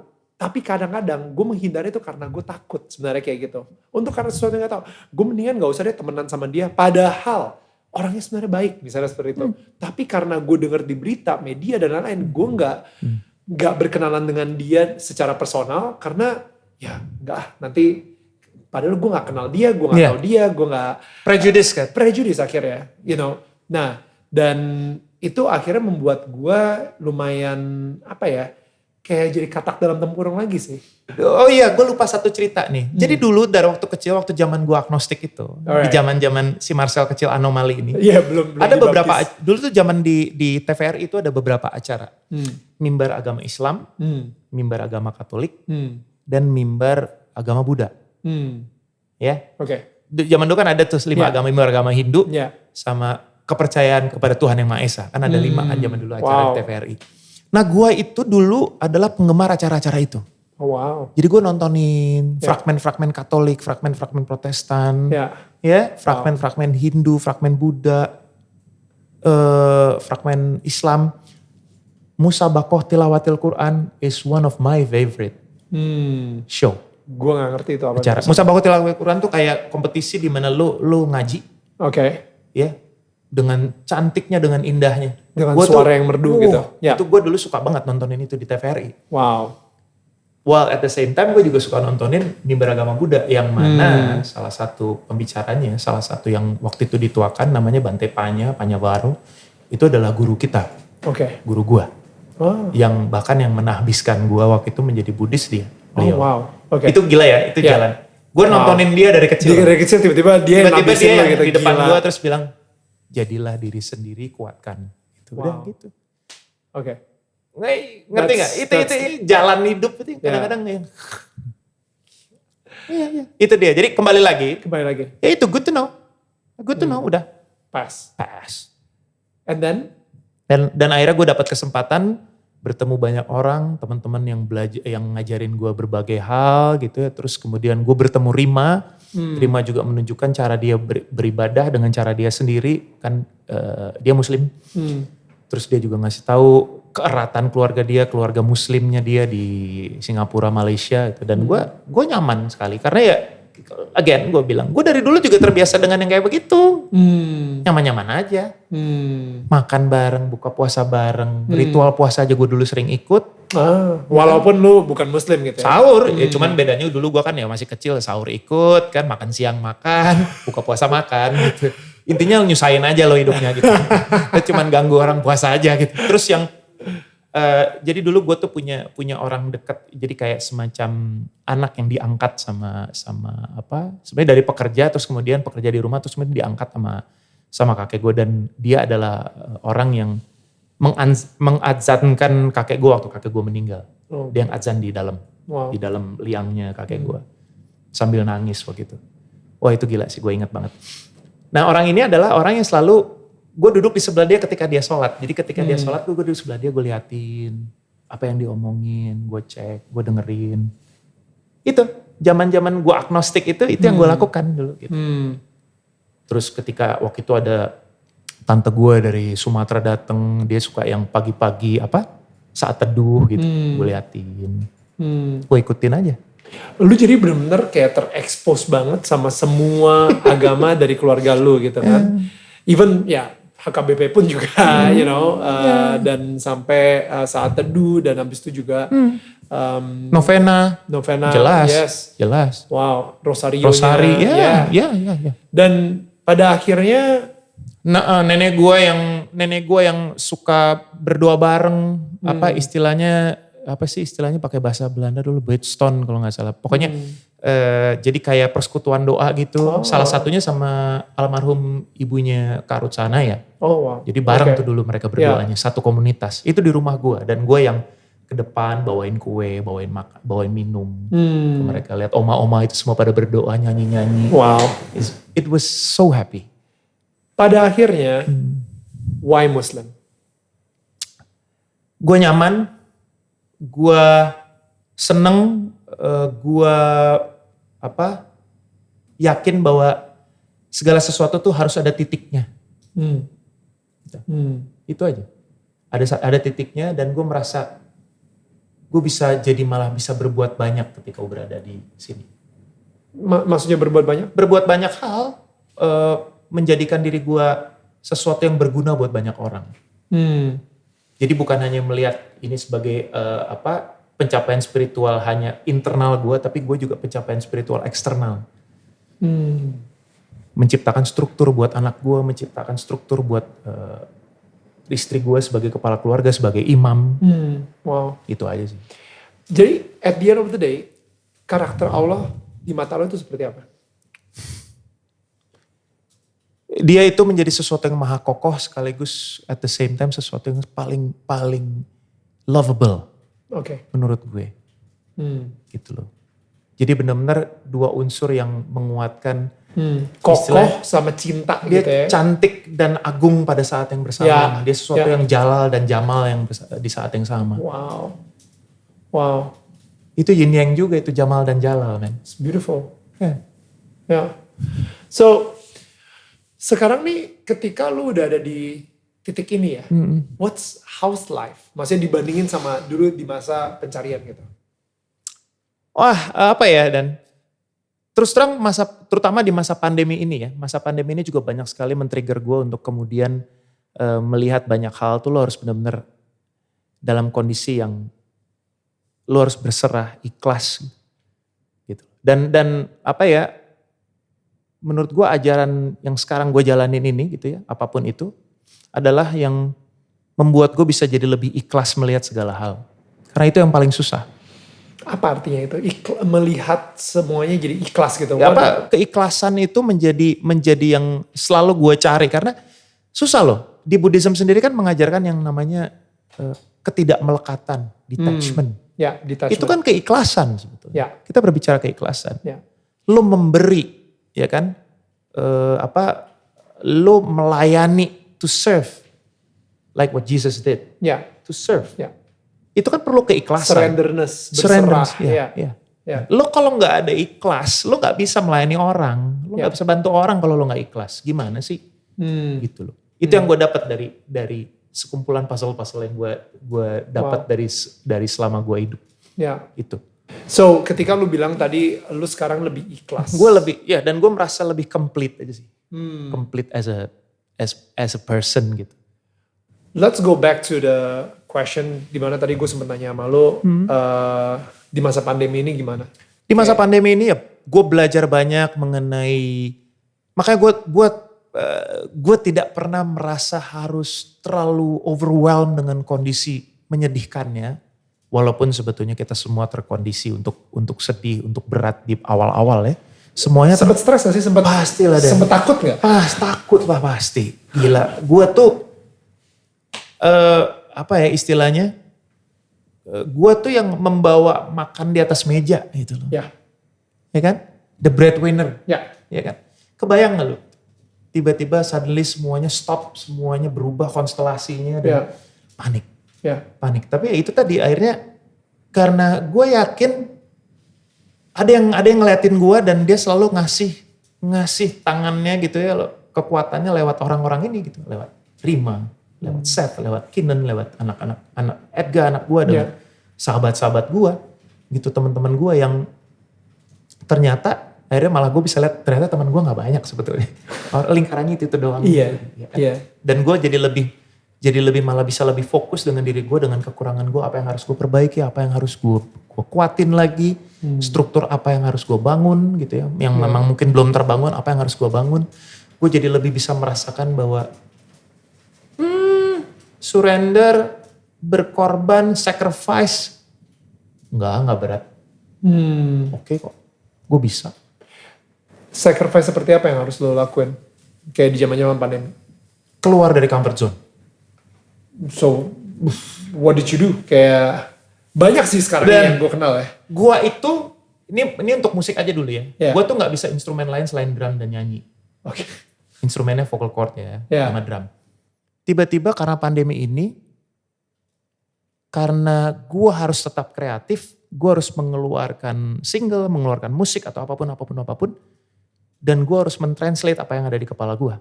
Gua tidak bisa bergantung sama orang. Akhirnya itu memotivasi gue untuk sacrifice. Gue belajar bass, gue belajar gitar, gue belajar piano. Bukan untuk harus jadi Flay gitu main bassnya. Atau tiba-tiba jadi Tiba-tiba lu ke Red Hot Chili Stevie gitu. Stevie. Iya kan, atau tiba-tiba jadi pianis, jadi kayak Chico Real marhum gitu, gak usah. Bukan. Tapi minimal ketika lo mau bikin sesuatu, lo tidak menyusahkan orang lain. Kayak misalnya gue ada ide nih, ada nada di kepala gue. Gue kan gak usah harus nelfon pemain keyboard gue jam berapa belas malam gitu yang, lo bisa translate gak gitu. Nah, gue sekarang bisa bikin sendiri, akhirnya gue, di sini. Akhirnya gue cuma rekam sedikit baru gue kasih dia. Jadi dia udah, maksudnya begini, udah tahu kebayang. Tapi gue udah bisa mentranslate itu sekarang sendiri, gak tanpa harus menyusahkan orang lain. Right. Itu. Dan itu tidak lepas dari itu motivasi orang-orang tercinta gue itu, istri gue sama anak gue gitu. Dan ini yang membangkitkan gue dari, gue bisa bilang apa ya, kemalasan untuk keluar dari comfort zone. Yeah. What's the lowest time in your life? The lowest time. The lowest point of your life? Ketika gue berkonsentrasi pada diri gue sendiri dan gue sadar bahwa ternyata masih banyak bagasi yang harus gue turunkan. Gitu. What do you mean by bagasi? Iya, dari proses gue kecil sampai sekarang itu kan ada banyak bagasi yang harus ternyata gue buang. Tapi enggak. Dan itu dalam perjalanannya tentu aja itu memakan banyak korban. Korban dalam tanda kutip. Termasuk diri gue sendiri. Lo mau tanya itu apa momennya? Sure, kalau misalnya lu pengen ceritain boleh. Cuman, Oke. Gak apa-apa. Perpisahan nyokap bokap gue. Okay. Jadi waktu mereka pisah tahun 98 itu ternyata tanpa gue sadari itu membuat satu bagasi besar di belakang gue. Oke. Iya. Maksudnya tanpa memposisikan mereka sebagai the culprit ya bukan. Yeah. Tapi ini jalan hidupnya, udah harus begitu. Hanya masalahnya mungkin gue harusnya bisa banyak hal bisa gue pelajari dari dulu tanpa harus membawa bagasi itu dan kemudian menyenggol-nyenggol banyak orang. Yeah. Ngerti ya? Yeah. Nanggap ya? Jadi kayak istilahnya ini juga nasihat yang selalu gue cerita sama Kinan. Nanti gue akan balik lagi ke situ, tapi ini contohnya begini. Yeah. Kayak ada misalnya kayak dalam bermusik gitu. Gue selalu cerita sama Kinan bahwa gini, ayah itu dulu mengalami proses yang misalnya begini. Untuk mencapai satu titik kesuksesan apapun ya, maksudnya level kesuksesan itu definisinya kan, dia lah gitu ya. Itu kan kita ada step-step yang harus kita jalanin. Proses itu kita harus menjadi orang yang mencintai proses itu dulu. That's good. Ya, cuman ada beberapa proses yang kamu dengan awareness kamu, dengan kesadaran kamu bisa bilang bahwa ini nggak penting, ini nggak usah. Saya bisa go through the process tanpa harus melewati step-step ini. Nah, ini juga satu hal yang ayah pengen kasih tahu sama kamu bahwa ayah dulu juga, let's say, dulu melakukan ada 10 step. Ya. Tapi setelah ditilik-tilik lagi, dipikir-pikir lagi, dari 10 itu sebetulnya yang paling penting itu cuma 4. Yang 6 lagi itu ya procrastinating, overwhelmed dengan kondisi, terlalu merasa, udah ada yang ngejalanin kok, gue tinggal duduk aja. Atau kesombongan. Sure.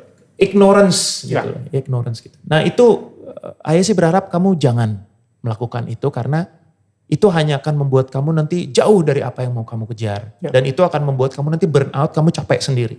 Gak usah nak. Pokoknya kalau kamu udah tahu ini kira-kira ini stepnya, udah jalanin itu aja. Istiqomah di situ, jalan terus. Konsisten, udah. Sisanya udah, kamu belajar supaya apa nanti ketika kamu mau melakukan sesuatu, kamu udah khatam nih, kamu udah gak capek lagi. Kamu udah gak burn out nih. Gitu. Kamu udah tahu gimana-gimananya. Jadi kamu udah menganggap bahwa ini ngobrolin tentang musik ya karena Kinan itu rencana mau masuk sekolah musik. Iya. Anak musik banget, rambutnya aja udah musik banget. Ketika kamu menjalankan musik kamu tuh udah gak perlu lagi capek harus begini, aduh gimana ya gini. Karena kamu sudah melakukan itu semua, prosesnya udah kamu selesaikan. Tanpa procrastinating dan segala macam gitu loh. Ya, itu. Fokuskan, tentukan tujuanmu, purpose karena manusia itu bisa dilihat dari bagaimana dia konsisten menjalankan menuju pada purpose in life-nya dia. Gitu. Itu yang harus gue bilang. That's good. Intinya, gue coba mengajarkan itu ke Kinan supaya dia nggak scattered gitu loh, nggak kemana-mana gitu. Dia fokus karena lo belajar dari ayah gitu. Nah kembali lagi ke cerita yang tadi, bagasi-bagasi itu ternyata itu membuat gue salah satunya yang jadi gue melakukan step-step yang tadi gue bilang. Procrastinating, gue gak confident, gue takut ini, takut itu, takut ini, takut itu. Akhirnya gue tidak akan pernah bisa harmonis dengan apapun, dengan siapapun. Dan selalu menyalahkan di luar gue. Mungkin yang lagi nonton pun juga mungkin ada yang mempunyai pengalaman yang sama lo. Dimana orang tuanya pisah. Padahal orang tuanya baik-baik aja, pisahnya juga secara damai dan lain-lain. Tapi mungkin anaknya yang justru merasa bersalah. Anaknya yang mungkin marah tapi didiemin aja. Sehingga ya tadi seperti yang lu bilang itu adalah bagasi yang begitu berat sekali. Yang lu pikul sendiri tanpa lu ceritain ke siapa-siapapun. Bahkan orang tua lu gak tahu kalau misalnya lu membawa bagasi tersebut gitu. Dan itu nge-efek ke seluruh hidup lu gitu. Now untuk gua ya? Untuk lu.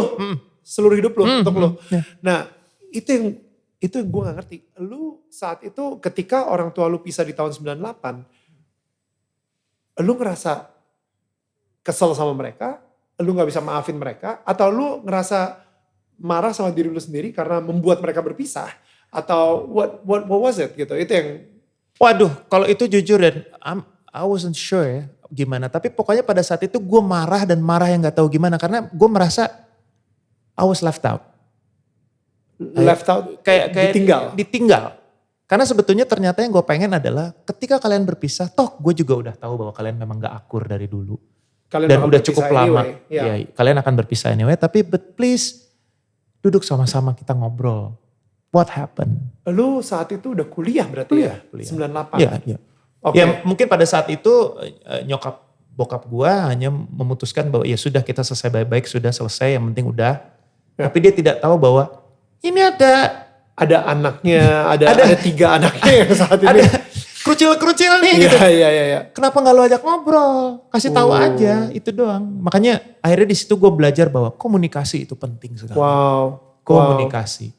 Dan memilih untuk, dan gue sempat hidup di mana gue mengkonsepkan diri gue bahwa udahlah gue gak usah ngomong. Kalau gue mau berbuat sesuatu, gue tunjukin aja apa yang gue lakukan, ya nanti orang akan lihat. Ya. Yakin orang akan lihat? Karena itu kan cuma ada di kepala lu konsep itu. Lo berharap orang akan lihat, dan semakin ketika ternyata gak sama karena orang gak lihat apa yang lo lakuin, lo makin terpuruk. Ya. Ngerti gak lo sebab akibatnya? Gila ini. Korelasinya. Ini kena ke gue juga nih soalnya nih. Lengkap ya? Karena kadang-kadang pada akhirnya kita perform, kita melakukan sesuatu supaya dilihat orang. Ternyata enggak Dan, enggak semua orang lihat. Jadi ada Exactly. beberapa hal harus dikomunikasikan. Dan Harus kadang-kadang ngomong. kita harus ngelakuin sesuatu emang karena kita suka dan karena kita cinta. Dan kalau misalnya orang gak ngeliat, yang penting untuk kepuasan diri kita dan membuat kita bangga gitu. Ya. You know, tapi kadang-kadang orang justru ngelakuin sesuatu. Ini ada satu Ngerti ya, lo ngerti kebayang kan? Tapi kadang-kadang ngerti. memang sulit untuk ceritanya. Gue Tapi itu yang ada terjadi. satu sentence yang gue suka banget. Dia bilang gini, when you do something, ketika lu ngelakuin sesuatu, kadang-kadang orang melakukan itu untuk dicintai. Tapi sebenarnya ngelakuin sesuatu dari cinta. Ya, You know, Yeah. you do it from love, Yeah. not for love. ya. Iya. Kan? Iya. Jadi pada akhirnya lu mungkin karena ada past trauma atau yang tadi kita bilang bagasi lu Bagasi. dimana bagasi lu ini kayak apa ya, gue jangan sampai nih gak dilihat lagi sama orang, gue jangan sampai terlupakan sama orang tua gue aja. Dan gue berusaha mati-matian untuk melakukan yang terbaik menurut versi gue. ya Yang mana menurut versi gue tadi juga kan belum tentu bagus menurut versi orang. betul. Dan gue tetap berharap dengan ekspektasi yang lumayan tinggi untuk berharap mereka mencontoh dari apa yang gue lakukan. Dan akhirnya mereka bisa mengambil kesimpulan bahwa Marcel tuh begini, Marcel begitu dari apa yang gue lakukan. Tapi ternyata enggak. Wow. Some things are better left unspoken. Itu kita tahu. Ya. Tapi some things are Better to be, apa ya? to be communicated about. To be communicated. That's the term. Ya. Ya harus diobrolin. Have you make peace? Udah bernamai belum dengan orang tua lu soal ini? Yes. Karena gue tidak, apa ya, itu akan menjadi sangat tidak nggak asik ke guanya ketika gue mengharapkan mereka yang harus Datang ke lu. datang. Oh no. This is so good. Benar. Saya gini. Oke, Harus gue, karena gue yang tahu. Ini Gua isu. sadar. Yes. Ya. Because this is your issue, it's not their issue. Ya, Right? betul. Jadi bukannya apa ya? Sorry. Gue yang nggak bisa handle. Exactly. Jangan salahkan mereka. Karena mereka pun struggling dengan how they Betul. handle themselves Iya. at that moment. Betul. Nangkep gak lo maksudnya? Nangkep banget. Nah ini menarik banget nih. Nggak fair itu, gak fair. Karena kita ekspektasi lu sebagai orang tua harusnya lu dong yang datang ke gue untuk ngejelasin. But stop please thinking about that. Right? Lu sebagai orang yang mungkin pernah berbuat kesalahan dan gue dizolimi. Yeah. Harusnya lu dong yang datang ke gue, bukan gue datang ke lu. Right? Dan pada akhirnya lu jadi gak bisa memaafkan si orang tersebut gitu. Dan itu malah jadi toksik dalam diri lu sendiri. Iya. Gue Enggak, kenapa gue excited banget? Karena gue yakin banget banyak yang lagi ngelewatin hal ini. Atau mungkin dulu pernah mempunyai kepahitan hati di hatinya gitu ya. Sama orang tuanya misalnya. Atau orang-orang yang Terdekat. mungkin terdekat pasti. orang Yang belum bisa mereka maafkan. Gitu Yang kan. pasti ya siapapun yang nonton, everything is impermanent. Jadi jangan takut, semuanya akan berubah. Ya, ini ini Enggak. cuman musim kok. Semusim. Oh, jangan iya. Betul. Dari tadi gue ngomong musim, kenapa gue gak connect ke situ ya? Iya, ini iya, cuma semusim kok. Karena dengan kita tahu itu ya bahwa segala sesuatu ini tidak ada yang kekal gitu. Ya. Udah, kita pasti tahu bahwa we can brave the storm together. Ya, Because the storm's gonna end Yeah, anyway. Apparently. exactly. Iya kan? The storm cuma bertahan 1 musim aja. Gitu, ngerti kan? Bro, bikin lagu 2 musim dong. Jangan lah. Iya, kebayang. Makanya gue selalu sekarang gini, yang ada di gue adalah gimana caranya supaya anak-anak gue, separah apapun pengalaman mereka, berkomunikasilah sama gue, sama bini gue. Ya. Kita berdua selalu ada. Siapapun yang lo rasa nyaman untuk hal tertentu. Gue nggak minta anak gue untuk, pokoknya semua hal harus cerita sama gue ya. Enggak. Ya. Kalau lo nyaman sama mami, go. Ya. Gue nggak akan ganggu. Tapi kalau lo ngerasa ini halnya nyaman sama Ayi, manggilnya Ayi kan. Manggil sama Ayi, go, ayo. Wow. Atau kita nyaman dua-duanya, go. Yang penting harus communicate. Jangan simpen sendiri nak. Ya. Itu menyakiti kamu. That's good. Kinan begitu, Seth juga begitu. Seth ngobrol sama Ayi, ngobrol. Balik lagi ke lu sama orang tua lu. Dan lu bilang kalau misalnya lu udah berdamai. Dan gue gak tahu ya, mungkin yang lagi nonton pun juga pengen tahu juga caranya. Right? Lu udah pasti prosesnya gak cepet. Wow. Yeah, you know, yeah, gak express. Tapi stepnya apa yang lu iniin sampai akhirnya lu sendiri bisa, yang tadi let go. Lu Oh goodness, ini agak berat. Karena mengorbankan ide atau fantasi di mana dia suatu saat akan datang ke lu dan minta maaf sama lu. Lu udah itu dikubur aja deh. That will never happen. Jadi that means you need to make the first move, gitu kan? ya. What That's do the you answer. think? Right. Itu salah satunya. Itu salah satu dari step yang gue lakuin. Oke. Berhentilah berharap bahwa bukan berarti bahwa mereka terbelakang dalam hal ini atau apa atau ignorant dalam arti enggak.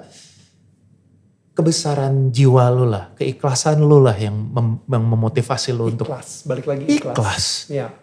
Keikhlasan ini yang harus membuat lu berangkat untuk please udah. Dan gue sekarang cukup happy dengan bilang bahwa gila ya.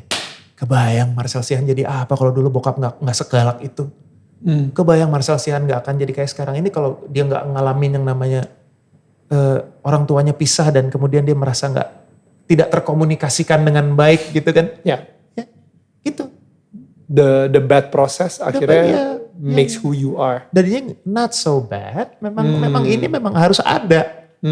Gitu. Karena gue bisa kadang-kadang gue suka terbersit kapasitas di mana gue terbersit bayangan gitu mengenai kapasitas gue sendiri ketika semua the whole process ini tidak gue jalanin.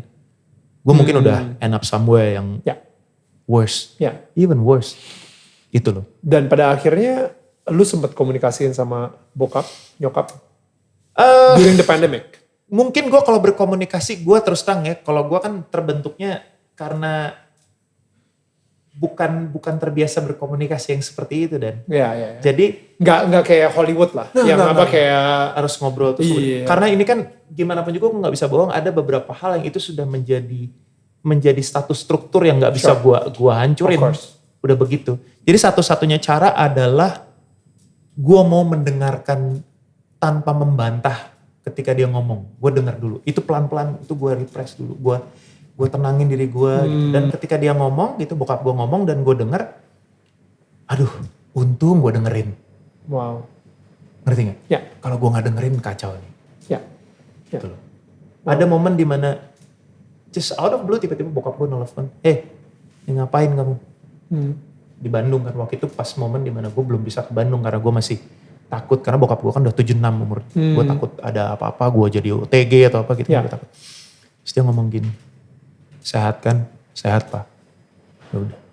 Pokoknya apapun itu bersyukur ya. gitu, bersyukur aja. Masih banyak orang di luar sana yang jauh lebih berat dari kita. Itu gue di teras depan gue, itu pertama kali bokap gue ngomong, gue mata gue berkaca-kaca ngembeng gitu. Iya Pak, kan saya juga belajar ini dari Papa dulu. Iya, bersyukurlah. Sebisa mungkin kalau kamu bisa bantu. Jangan berat ya, seberat apapun itu pasti. Aduh udah deh gitu, rezeki itu gak kemana lah. Udahlah, gue diem. Tapi memang sebelum proses ini memang ada satu proses juga di mana bokap gue tuh kan ya terbiasa sendiri juga kayak gue gitu. Kemarin ini dia mengalami satu pukulan berat di mana adik cowok dia yang terakhir meninggal.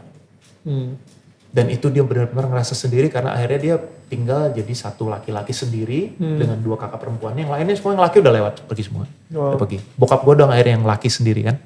Kan kalau di Batak kan laki kan. Yeah. Dia jadi sendiri. Dan itu adalah momen dimana gue akhirnya mengajak bini gue sama anak gue. Waktu itu kita jalan darat semua karena bapak udah gue almarhum waktu itu meninggalnya posisinya di Palembang. Wow. So kita jalan darat ke Palembang berempat sama anak gue yang gede. Kita berempat ke sana dan kasih surprise sama bokap. Itu bokap sih yang kelihatan wah gue gak sendiri ternyata.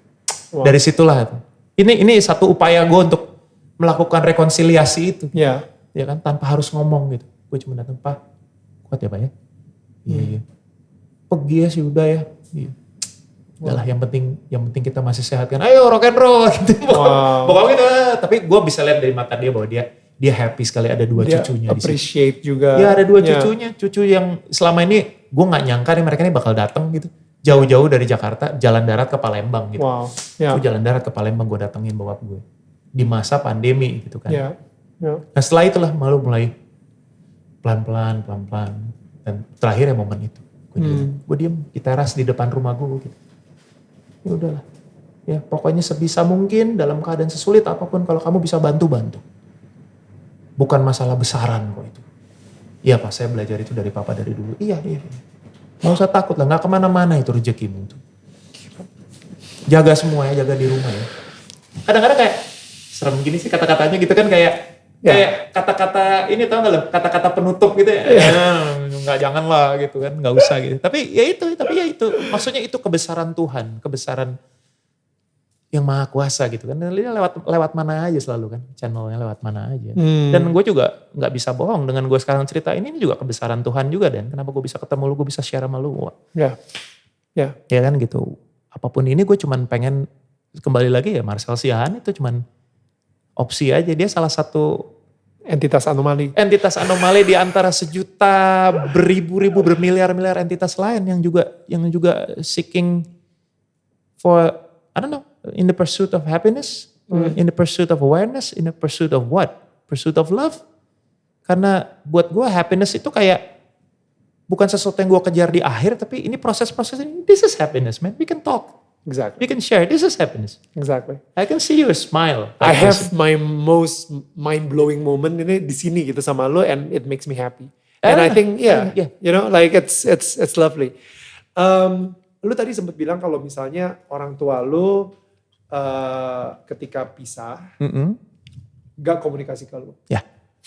Itu membuat lu jadi terpukul banget dan Iya. Simple tapi ternyata simple. itu.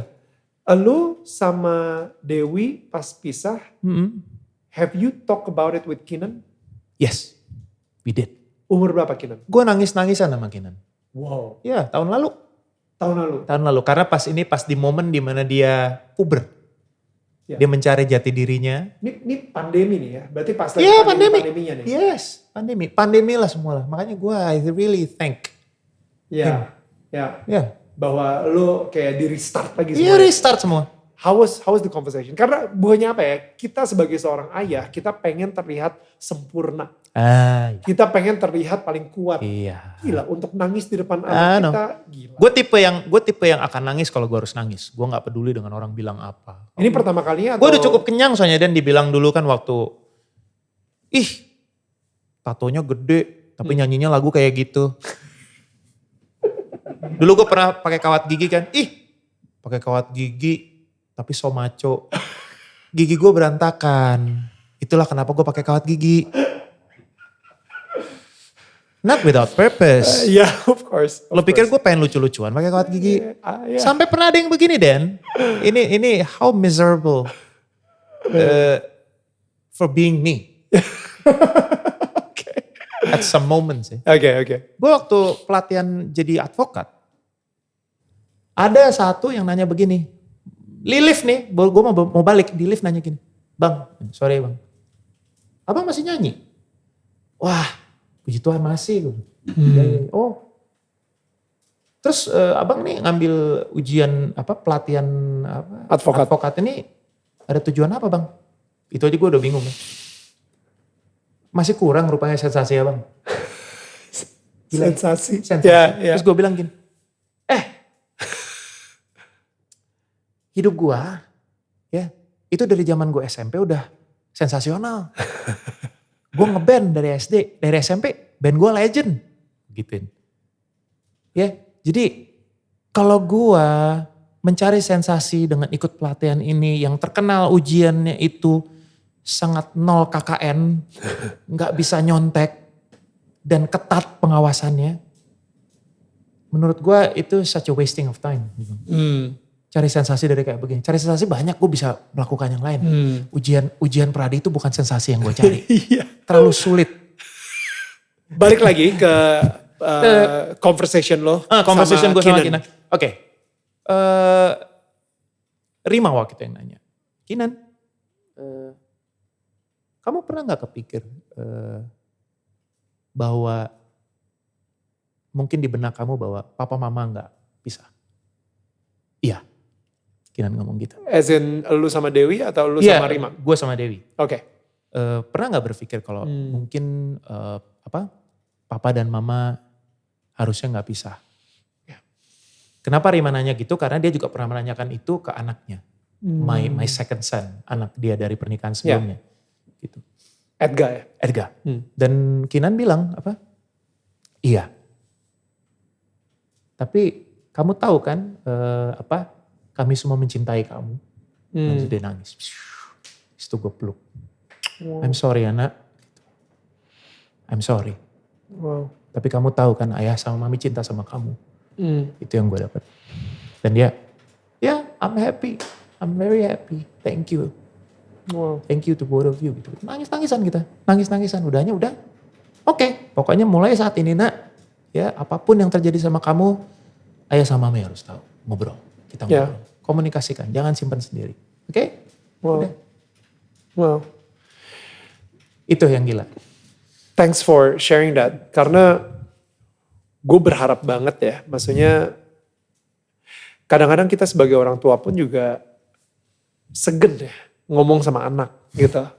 Ya, you know? Itu juga satu beban yang ternyata gue juga rasain. Bokap gue tuh bukan tipe yang gitu. Sama, bokap gue juga enggak. Muji. Iya. Tapi gue tuh bisa denger dari orang siapa yang gila bapakmu tuh bangga kalinya sama kau. Iya. Gue yang bertanya, why kenapa gue mesti denger dari orang lain sih? Pak ngomong aja pak kalau lo bangga kenapa sih?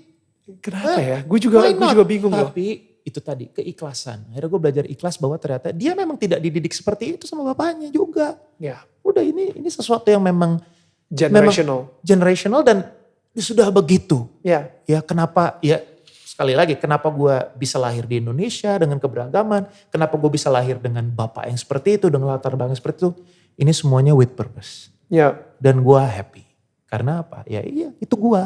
That's me. Ya. Jadi buat siapapun yang melihat ini sebagai sesuatu yang positif, jangan pernah takut karena ada banyak sekali hal positif yang bisa lo petik dari perjalanan hidup. Ya. Dan gue sih sangat berharap seperti tadi dari 10 step yang gue jalanin, lo semua jangan sampai ngikutin semua 10-10-nya. Ya. Karena mungkin itu cuma 2 atau 3. Ya. Gue berharap lo bisa cepet dapetin itu dalam 2 atau 3 step. Ya. Moga-moga kita juga berikutnya bisa jadi generasi yang gitu aja lebih bisa ekspresif. Ekspresifnya tentunya dengan konteks dan kondisi yang tepat ya Dan ya. Sure. Karena gue juga tipe orang yang nggak terlalu suka dengan kebebasan berpendapat yang bablas. Yeah. Kebebasan ekspresi yang bablas. Karena gue juga untuk hal ini gue cukup old school. Gue somehow diperintahkan untuk menghormati orang yang lebih tua. Untuk respect pada orang-orang yang elders gitu. Yeah. dan juga pada orang orang-orang yang orang tua tuh bukan hanya orang tua gue, tapi orang yang lebih tua, orang yang tentunya pasti lebih pengalaman, lebih punya banyak waktu, banyak wisdom. Banyak wisdom, banyak makan garam istilahnya gitu kan. Let's switch gear. Let's talk about Rima. Kayak it seems like she is your strong support system. Dari tadi you mention her name a lot gitu, dan kayaknya lu juga bilang kalau misalnya lu bersyukur dia bisa handle lu selama 12-13 tahun terakhir. Bahkan menyelamatkan nyawa gue dan. Menyelamatkan nyawa lo. Tahun 2012 tuh gue nyaris lumpuh. What?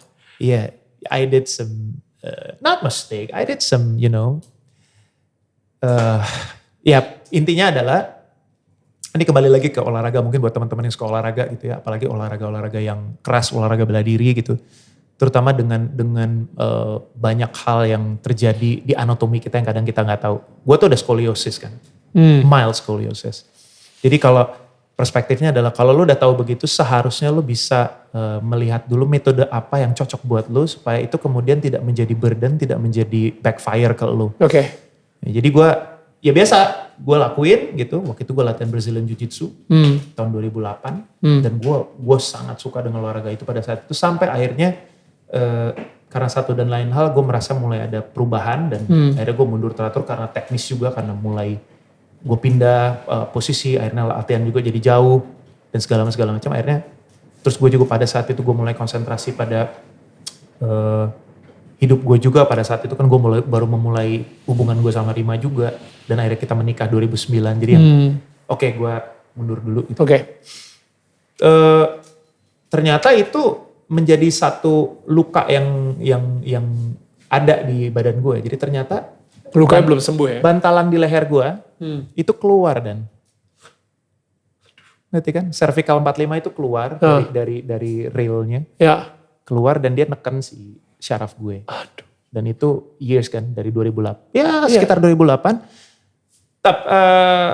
Intinya begini, gue cerita begini bukan menyalahkan bela diri. Tidak ada yang salah dengan bela diri, tapi yang salah adalah Marcel Siana harusnya tahu badan dia perlunya apa dan dia harus hati-hati. Lagi ada skoliosis juga. Iya, itu. Jadi jangan pernah menyalahkan pistolnya gitu. Never blame the gun. Gitu ya. Jangan pernah, karena olahraga apapun itu bisa lo lakuin dengan aman kalau lo tahu apa yang lo perlu dan lo tahu purpose-nya apa gitu. Iya. Ini pada saat itu mungkin gue belum sampai ke titik itu dan gue melakukan itu just excited aja gitu lakuin. Udah kan? Itu ada satu momen di 2012, pada saat itu adalah puasa gue pertama, bulan puasa gue pertama 2012. I was so excited berpuasa dan segala macem. Terus pada saat itu gue juga lagi latihan drum, kan gue kan main drum, terus udah gitu gue lagi tertarik dengan konsep ambidextrous tuh lo latihan kiri kanan. Nah, jadi gue mau ngidupin tangan kiri. Di situ gue mulai ngerasa aneh, ada something wrong with my hand. Jadi kayak udah mulai kayak pulse syaraf kesini tuh kayak udah mulai kayak ada pelambatan. Oke, biasa. Kaki terutama berasa, aneh. Terus mulai yang badan gue tuh mudah dingin, mudah kayak kayak lethargic gitu, kayak lemes-lemes gitu, terus mulai aneh. Puncak-puncaknya mulai gue merasa semutan di tangan gue. Gue biarin. Oh mungkin kecapean atau. Sampai naik dikit levelnya adalah ketika gue mandi, kena air shower, badan gue perih. What? Sebelah. Oke. Biasa. Ya kan, udah. Terus udah gitu makin naik, gue mulai merasa susah jalan. Gila. Terus begitu gue jongkok, kuda-kuda nih, set, hilang. Tahu kan kayak ngelos gitu. Ya, lemes aja gitu. What's wrong with this? Udah kan. Terus gue mulai udah gak bisa nahan pipis. Jadi lu kayak ngompol apapun proses-proses ekskresi itu, gue udah mulai gak bisa kontrol. Wah, tapi gue masih bisa tahan sampai puncaknya. Terakhir gue benar-benar udah pakai stok, pakai tongkat, nggak bisa jalan dan gue jalan pelan-pelan. Dan itu panggung gue terakhir, gue waktu itu manggung sama Twilight Orchestra waktu itu sama Sahdi MS, sama Dira waktu itu gue manggung, inget banget. Dingin banget studionya. Kan kayak gitu kan paling gak boleh kena dingin. Makin lo kena dingin, wah lo makin berasa kayak sayur gitu. Iya. Gue jalan kena dingin. Itu pokoknya performer pada saat itu yang paling telat masuk ke studio, ke panggung itu gue. Iya. Lama karena gue jalan pelan-pelan. Wow. Karena gue udah mulai gak bisa ngerasain kaki gue udah mulai gak bisa ngerasain diafragma gue, jadi gue gak bisa nyanyi, udah mulai. Karena gak ada rasanya di sini, lu gak bisa belting, lu gak bisa, gak bisa. Lu gak bisa kontrol juga. Gak bisa kontrol apa-apa. Iya. Udah dari situ, nah pulang dari situ, sempet ke Bandung segala, bokap gue udah nanya, kamu kenapa kok sampai kayak gitu sih? Bokap gue kan kalau ngomong straight forward aja, kenapa tuh? Udah kayak orang tua gitu. Iya. Gue turun tangga udah pelan-pelan pegangan, naik mobil gue udah gini. Itu hari Senin, iya hari Senin, terus gue pulang ke Jakarta, sampai di Jakarta ternyata gue akhirnya bilang sama Rima, sayang aku kayaknya udah aneh nih, udah gak bisa apa-apa, gak bisa gerak. Akhirnya ke rumah sakit, bini gue udah ngecek, wah gimana, terus gue cerita, terus bini gue yang langsung kasak-kusukan bilang sama manajemen gue segala macam, Marcel kayaknya mulai half paralyzed deh nih kayaknya. Udah. Terus mulailah ada pas di rumah sakit udah dibilang ternyata kamu ada yang kejepit di cervical 45 kamu. So kamu harus dioperasi. Itu gue takut setengah mati dan cuman gue udah pasrah aja, gue udah gak tahu gimana. Cuman dasar, makanya tadi gue bilang Rima lah yang nyelamatin nyawa gue. Dia merasa feeling dia enggak gitu. Dia gak harus di sini. Dia cari second opinion, dia cek di Singapura dan segala macam. Ya kan karena dia orang Singapura. Dia cek, dapatlah satu dokter. Dia kirimlah data basah gue jadi soft copy dari hasil MRI gue dikirim. Dari X-ray-nya dikirim. Terus dia langsung nego kasih tahu bahwa oh iya udah besok harus ke Mount E waktu itu. Kita ketemu jam 1 untuk memastikan bahwa memang ada tindakan atau tidak. Ya kalau memang ini saya akan cek dulu hasilnya. Oke, tunggu. Udah gitu dalam beberapa jam udah ada langsung balasan lagi email. Iya ini memang sepertinya harus operasi. Besok kita ketemu jam 1 di Mount E. Kita diskusi, jam 6 kita operasi. Jam 6 sorenya langsung. Wow. Itu gue pagi subuh berangkat. Wow. Pakai pesawat dengan kursi roda ya. Iya, udah gak bisa jalan lagi. Cari pesawat paling pagi sampai di Jakarta. Terus siang gue ketemu dokter ditemenin sama orang finance gue sama manajemen sama road manager gue. Udah tuh. Dan Rima pada saat itu gak bisa nemenin gue karena pada saat itu dia pas lagi ngurus visa tinggal dia.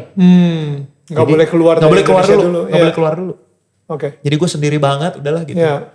Dan dia yang kasak-kusuk, dia yang kontak terus sama dokternya gitu. Udah akhirnya diskusi. Oke, kita operasi. Jadi akhirnya diputuskan gue harus dioperasi. Ini makanya lo ada bekas operasi. Jadi dibukanya dari depan. Jadi diceritainnya gini Dan. Pertama kali, ya jadi tindakannya gimana dok? Dokter Benjamin namanya waktu itu. Gimana dokter gini. Ya, jadi tindakannya adalah kita akan ambil dari depan. Gue diem gitu kan. Si road manager gue gini, wait dok sebentar maaf.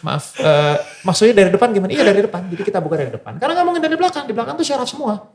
Jadi kita harus buka dari depan, ya kita kepinggirin semua, satu persatu, termasuk pita suara, kerongkongan dan segala macam, tempatnya.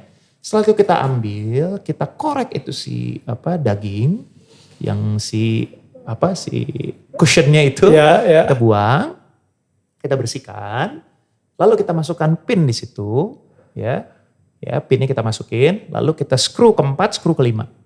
Setelah itu kita masukin lagi balik satu persatu.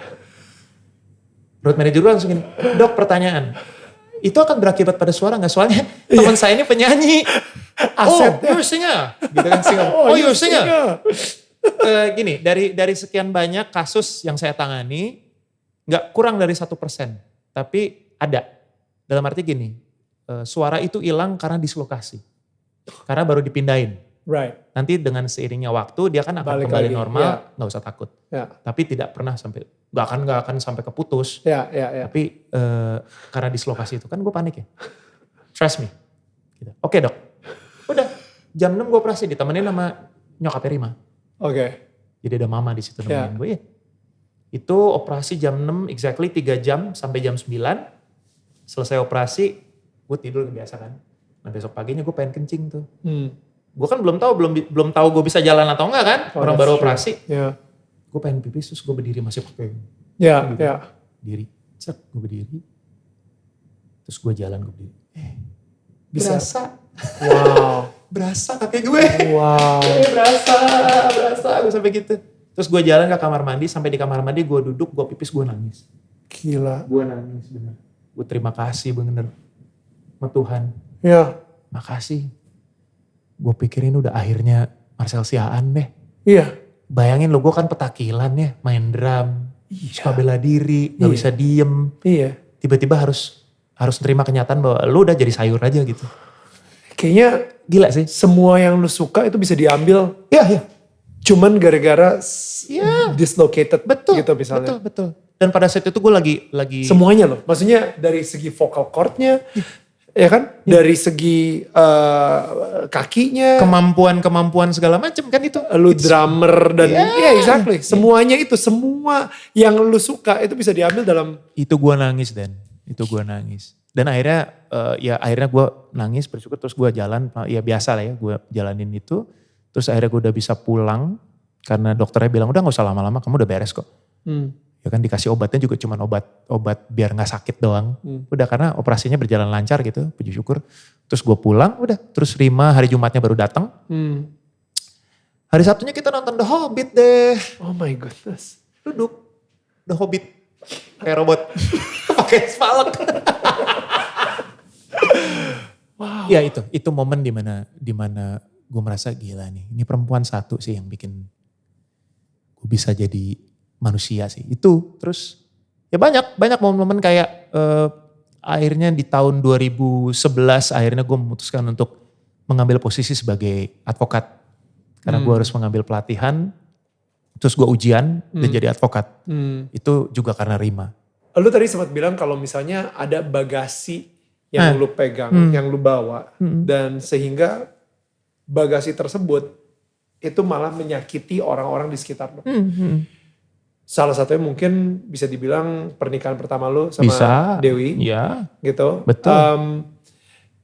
Termasuk orang-orang di sekitarnya ya, keluarga dan segala macam ya. Betul, Yes. betul. Dan abis itu bagasi tersebut masih lu bawa di pernikahan lu di Rima juga kan? Iya, masih Obviously. terbawa obviously. So, dan lu juga barusan bilang kalau misalnya proses akhirnya lu bisa ngelepasin bagasi tersebut adalah ketika masa-masa pandemi ini baru banget. Salah satunya ya. Baru banget. Dan the fact that Rima bisa tahan sama lu selama 12 tahun. Itulah. Gila ya. Tapi gue penasaran sih.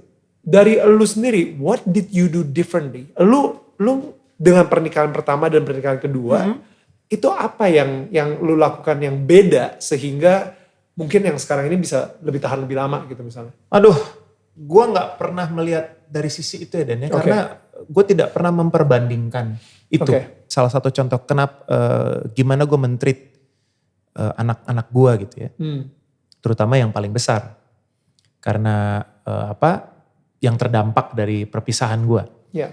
Gue selalu melihat bahwa ini adalah rejeki gitu. Rejeki dalam arti dia memiliki 2 papa dan 2 mama. Dia memiliki opung di mana-mana, rumah di mana-mana. Ya. Gitu. Dan kita sepakat memang gua, Rima, Dewi dan Reza juga kita sepakat bahwa ya udah kita posisikan begitu. Kita berkomunikasi terus, kita memposisikan begitu sampai sekarang. Ketika gua harus dipertanyakan dengan apa yang lo buat differently. Udah pasti akan jadi different, tapi itu tidak bisa dijadikan perbandingan karena situasinya, konteksnya udah berbeda. Kondisi pemahaman gue mengenai hidup gue sendiri, mengenai hidup orang lain, mengenai pernikahan itu sendiri, mengenai konstelasi yang di luar-luarnya dan segala macam itu udah berbeda. Situasinya pun, again, everything is impermanent.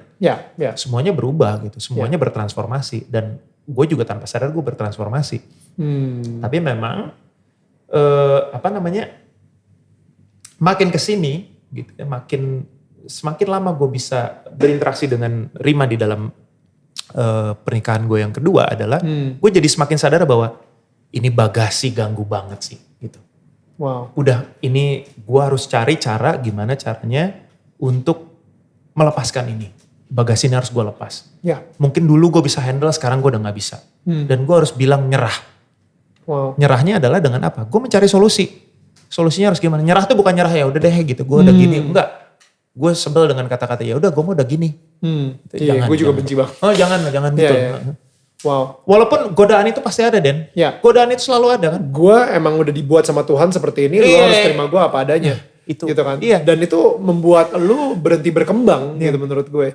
Tapi pada akhirnya lu menghadapi kenyataan bahwa men, gue ada bagasi. Itu kata-katanya menghadapi itu. Hadapin Iya, aja. hadapin. Sikat gitu. Dan akhirnya lu benar-benar lepas si bagasi ini lu hadepin gitu, lu taruh di depan muka lu.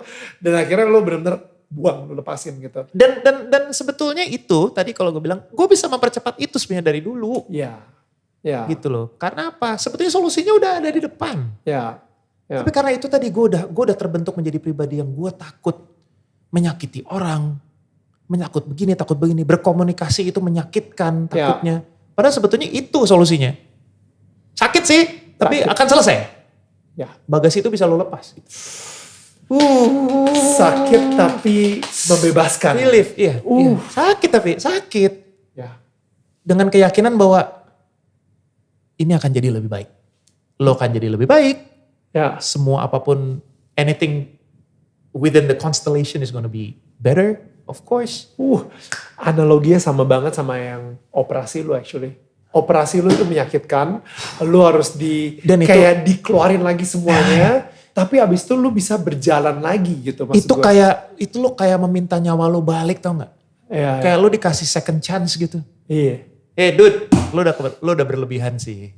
Lo udah kelebihan sih. Hah? Lo gak tahu gue siapa ya gitu. Wow. Lo terlalu edan sih lo. Lo percaya diri banget lo. Hah? Gitu ya. Iya. Si bos kan ngomong gitu, lo percaya diri banget sih lo. Ini bisa gue ambil nih. Lo gini aja lo baru bisa pipis aja lo udah menangis gimana sih? Baru bisa jalan ke toilet aja lo nangis gimana sih gitu kan. Tapi I think sebenarnya itu ujian juga kan sebenarnya. Jadi ujian dimana lo akan lari kemana nih. Kayak I think sometimes ada orang-orang yang fail the test. Maksudnya gue sendiri juga ngalamin. Dan lucunya tahun 2012 juga bro. Tentang pita suara gue. Really? Pita suara gue. Lo Jadi yang suara waktu gue itu kena nodul ya? Nodul, betul. Udah operasi juga dan gue gak balik suaranya ya kan. Nah jadi sebenarnya itu sebenarnya menurut gue ujian juga. Apakah gue akan kembali ke jalan Tuhan. Ataukah gue akan depresi dan minum-minum dan narkoba dan you know like itu menyerah. Yang ini menyerah, yang ini berserah. Oh God, I just came up with that. That was amazing. Yang ini berserah, ya udah. Kalau misalnya emang ini adalah karena pada akhirnya lo tahu solusinya kok. Lo cuman menunda-nunda aja. Entah apa itu yang bikin menunda itu. Pokoknya lo udah tahu solusinya kok, solusinya begitu. Ngapain lama-lama? Solusinya balik lagi ke Tuhan sih. Udah. Iya. Balikin semuanya ke keberserahan lo gitu kan. Ya. Bahwa lo gak lihat ada begitu banyak karunia di pinggir kiri kanan lo gitu. Lo kayak sign-sign ini terlalu banyak gitu. Yeah, that's so good. Iya kan? Bro, thank you so much. Beneran. Pleasure, man. Gila, tadi itu gue ngelihat Was a pleasure. Marcel yang vulnerable banget. Gue baru pertama kali sih gue kayak ngelihat sosok ini dari seorang Marcel. And I'm so grateful. Gue bisa ngelihat langsung lo sharing about this. Dan gila sih kayak cerita hidup lo itu bener-bener ya bukan semusim sih men.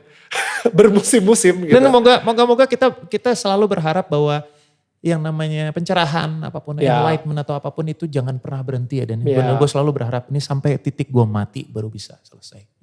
Jangan berhenti, jadi jangan stuck, jangan stagnan. This is menurut gue ini adalah still part of that journey gitu. Yes.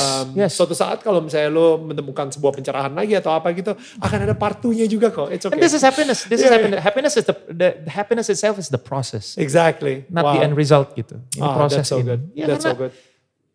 Iya. Ini kita kan ketemu ini bukan tanpa sebab lah. Iya, Gila loh, nggak bro, mungkin, nggak man. kebetulan. Nggak kebetulan. Dari kemarin-kemarin loh kita berapa kali event ketemu. Iya, dan Ya kan? akhirnya dapetnya sekarang gitu. Harus ketemu, harus it's ketemu. so good. Iya, iya. So again, gue pengen bilang thank you banget kepada semua tetangga gue yang udah nonton Daniel Tetangga Kamu episode kali ini. Dari episode awal sampai sekarang ini bersama Marcel Siahaan. Dan gila, gue belajar baik banget. Aduh, Very sama-sama. inspired. Gue tahu banget Marcel ini kayak gak suka kalau saya bilang, lu seorang yang inspiring. No. Lu kayak gue adalah entitas. No, everyone is inspiring. Semua orang kan punya inspirasinya masing-masing. Exactly. Bisa- Everybody bisa Semuanya. menjadi inspirasi. Gila, Itu kenapa dia kayak gak suka dibilang sebagai sosok yang inspiratif No. gitu. No. So anyway, Ajarin thank gue you. untuk bisa menerima itu deh. Ajarin gue. Iya. Next season. Next. So guys, gue pengen bilang kalau misalnya kalian tadi suka banget atau kalian ngerasa ada tetangga kalian atau mungkin keluarga kalian atau orang yang kamu sayang kelihatannya butuh ngedenger soal tadi ceritanya dari Marcel sendiri tentang bagaimana dia berbicara sama anaknya, bagaimana dia berbicara sama ayahnya dan orang tuanya, dan gimana cerita hidup Marcel ini mungkin bisa membebaskan beberapa orang-orang yang kamu sayang juga atau memberi maaf gitu ya. Please share this video, lo subscribe, lo komentar, sebisa mungkin lebih banyakin engagement gitu ya. Kenapa? Karena kalau misalnya semakin banyak engagement, ini algoritma YouTube nih gak tahu kenapa bisa reach out ke semakin banyak orang.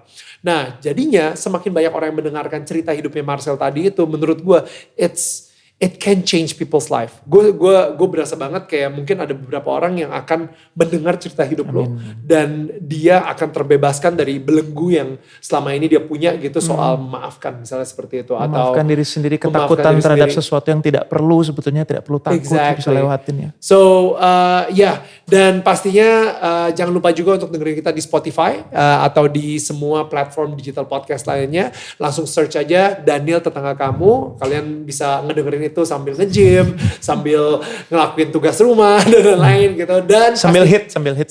hit Susah. juga. Oh susah ya. Kos-kosan. Oke, gue maraton dengerin podcast bro. Jadi yes. Wow. Yes, that's Itu what I do. advance man. Itu Itu yes, advancement. it's a tuh. next level. And jangan lupa juga untuk cek Instagram kita di @danielmanata_network untuk tahu siapakah tamu kita berikutnya. Alright, so guys, thank you so much again. Dan seperti biasa gue ingetin selalu, tetangga saling menyangga, bukan menyanggah. Yes, empowerment. Alright. Empowerment, let's empower each other. Thank you so much guys. Peace out.